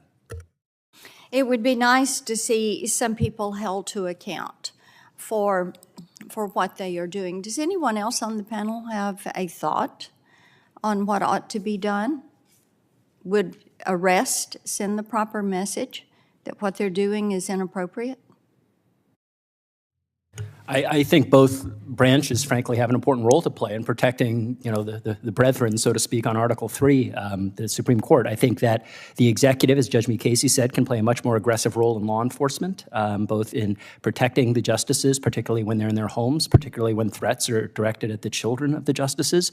They can make arrests, and they can just basically take those law enforcement responsibilities seriously. I mean, I think we all can recognize that peaceful protest has an honored role in our society. And, you want to protest on the steps of the Supreme Court, that's one thing. But if you're targeting the justices in their home and their children, I mean, that goes well beyond the line of anything And let me protected. ask you this then. What about Senator Schumer's threat when you heard it? Of course, we've talked about that some today. Do you see that as an ethical breach of conduct of one branch of government to another? Well, I think if you have a United States senator, on the steps of the Supreme Court saying what I think most reasonable people interpreted as a threat to individual justices by name if they don't vote a particular way and vote the way that the senator prefers, that they will, inherit the whirlwind or reap the whirlwind or whatever he said, that's obviously not appropriate. I mean, you can't have a system that functions when you have members of the Senate standing on the steps of the Supreme Court threatening the justices in particular cases. That's right, three co-equal branches, and that's part of the point I think that is so important to make, Mr. Chairman, that we recognize that. Thank you all. Thanks, Senator. Mr. Payne, you've asked for a chance to respond, if I understand it, to questions raised earlier. Yes, just simply clarifying that when Senator Kennedy asked me about tweets that I made, I didn't make the tweets myself. It wasn't my words, but it was pointed out to me that I did retweet a news article that did have additional commentary with that retweet. So I just wanted to clarify that for the record. Thank you. I also want to clarify that when I had sent the letter of invitation to Chief Justice Roberts, he responded directly to me. The other justices signed on to his ethics statement that was accompanying that response. So they did not technically decline an invitation. It never was offered to them. I said to Senator in my invitation to the Chief Justice, he could come join us, or any member of the court could as well. So point of clarification. I'm going to close this by saying thank you and allowing Senator Whitehouse, if he has anything you want to add at this point. Thank you. I think what we have here is a situation in which very clear policies and procedures exist in the judicial branch of government and are generally administered through the circuit courts of appeal. And they include very basic things like having a place where a complaint about a judge's ethics can be lodged. The Supreme Court doesn't have that. They include very basic things like having staff people assigned to review any complaints that come in, sort out what makes sense and what doesn't, do the usual filtering that people have to do of complaints that come in. I think every circuit court does that. The Supreme Court does not. Beyond that, once you've done the filtration, if it looks like a complaint has merit, a staff attorney's work with regard to the other federal judges to take a look at the complaint and to do a little bit of a factual investigation so there's a record to decide what's true and what isn't. And that can include asking a question of the judge about what their recollection is of the situation or what their justification is for their position. A factual record gets made. Again, the Supreme Court doesn't do that. I think there's plenty of room, well within even the more extreme views here, to see this as to, forgive me, Mr. Dupre, but I consider these to be non-core duties of the court to comply with these statutes that are permissible to regulate. The court has already agreed to follow and respect and comply with the Judicial Conference rules and procedures. It doesn't seem much to have them also ask, not just comply, but ask, what does it take to comply? And get an answer in advance so they know whether it's complied or not. In fact, that's what the Judge Fogel's Financial Disclosure Committee was set up to do. And to take it another step further, to make the advice that they get, which could perfectly easily be from other judges, it's just advice, public, so that there's a clear contrast between what every other judge has to live by for rules and what the justices arrogate to themselves as the rules that they have to live by. And I'll close by reminding everyone of Ben Franklin's Poor Richard's Almanac, which advised that the best way to show that a crooked stick is crooked is to put a straight stick down next to it. And I think the circuit courts of appeal and the way they behave right now, overseeing the ethical conduct of federal judges, presents that straight stick. Thank you very much, Chairman, for the hearing. Thanks, Senator Whitehouse. I'm going to close with a personal note. It was my good fortune as a college student to be an intern in the office of a United States Senator named Paul Douglas from Illinois, and he inspired me to aspire to this life. He was, I think, the penultimate leader when it came to questions of ethics and took it to a level that many in elected office in the 1960s wouldn't consider. He never accepted a gift worth more than $2.50. $2.50. and he made an annual disclosure in detail of his net worth and his income tax returns. Very few, if any others, did it. One person did, his disciple, Paul Simon, whom I also worked with for many years. I picked up that tradition of making a complete, detailed income disclosure, net worth disclosure every single year. I don't know that anybody even notices. My wife did for a few years when we had no money, but no one else really notices that. My goal is to try to make enough disclosure so the questions of my own ethical judgment would at least have to consider that disclosure. I don't know what it takes to restore people's faith in our government, our courts. But this was a good faith hearing on an issue that I raised 11 years ago. It had nothing to do with President Trump. He wasn't the president at the time. It had nothing to do with the agenda of the court today. That was long before that ever happened. I still think this is a valid point. What I hear from the committee today is it's a partisan point. This is now a Democratic cause. I don't think Judge Ludig or Judge Fogel or others, Mr. Tribe, came to this on a political basis. They are looking for a matter of principle, and I still think it's valid. I made my first entree on this issue after the Justice Thomas disclosures with a personal letter, first with a phone call, then with a personal letter to the Chief Justice. I respect him. I really think this is his court, and he can make of it what he wishes, and he had a chance to use us if he wanted to. He didn't choose to, or some other means to restore the confidence of the American people, at least partially, in the court. So I hope that regardless of what comes of this matter and these pending matters of legislation, that the court will, in fact, heal itself by the justice as leaders, the Chief Justice as leader of the effort. We're going to have a number of statements in the record that will be added with unanimous consent, and there may be some questions coming your way. It's rare, but it happens, and if you receive them, I hope you'll respond quickly. Thanks very much for your patience today. Meeting stands adjourned.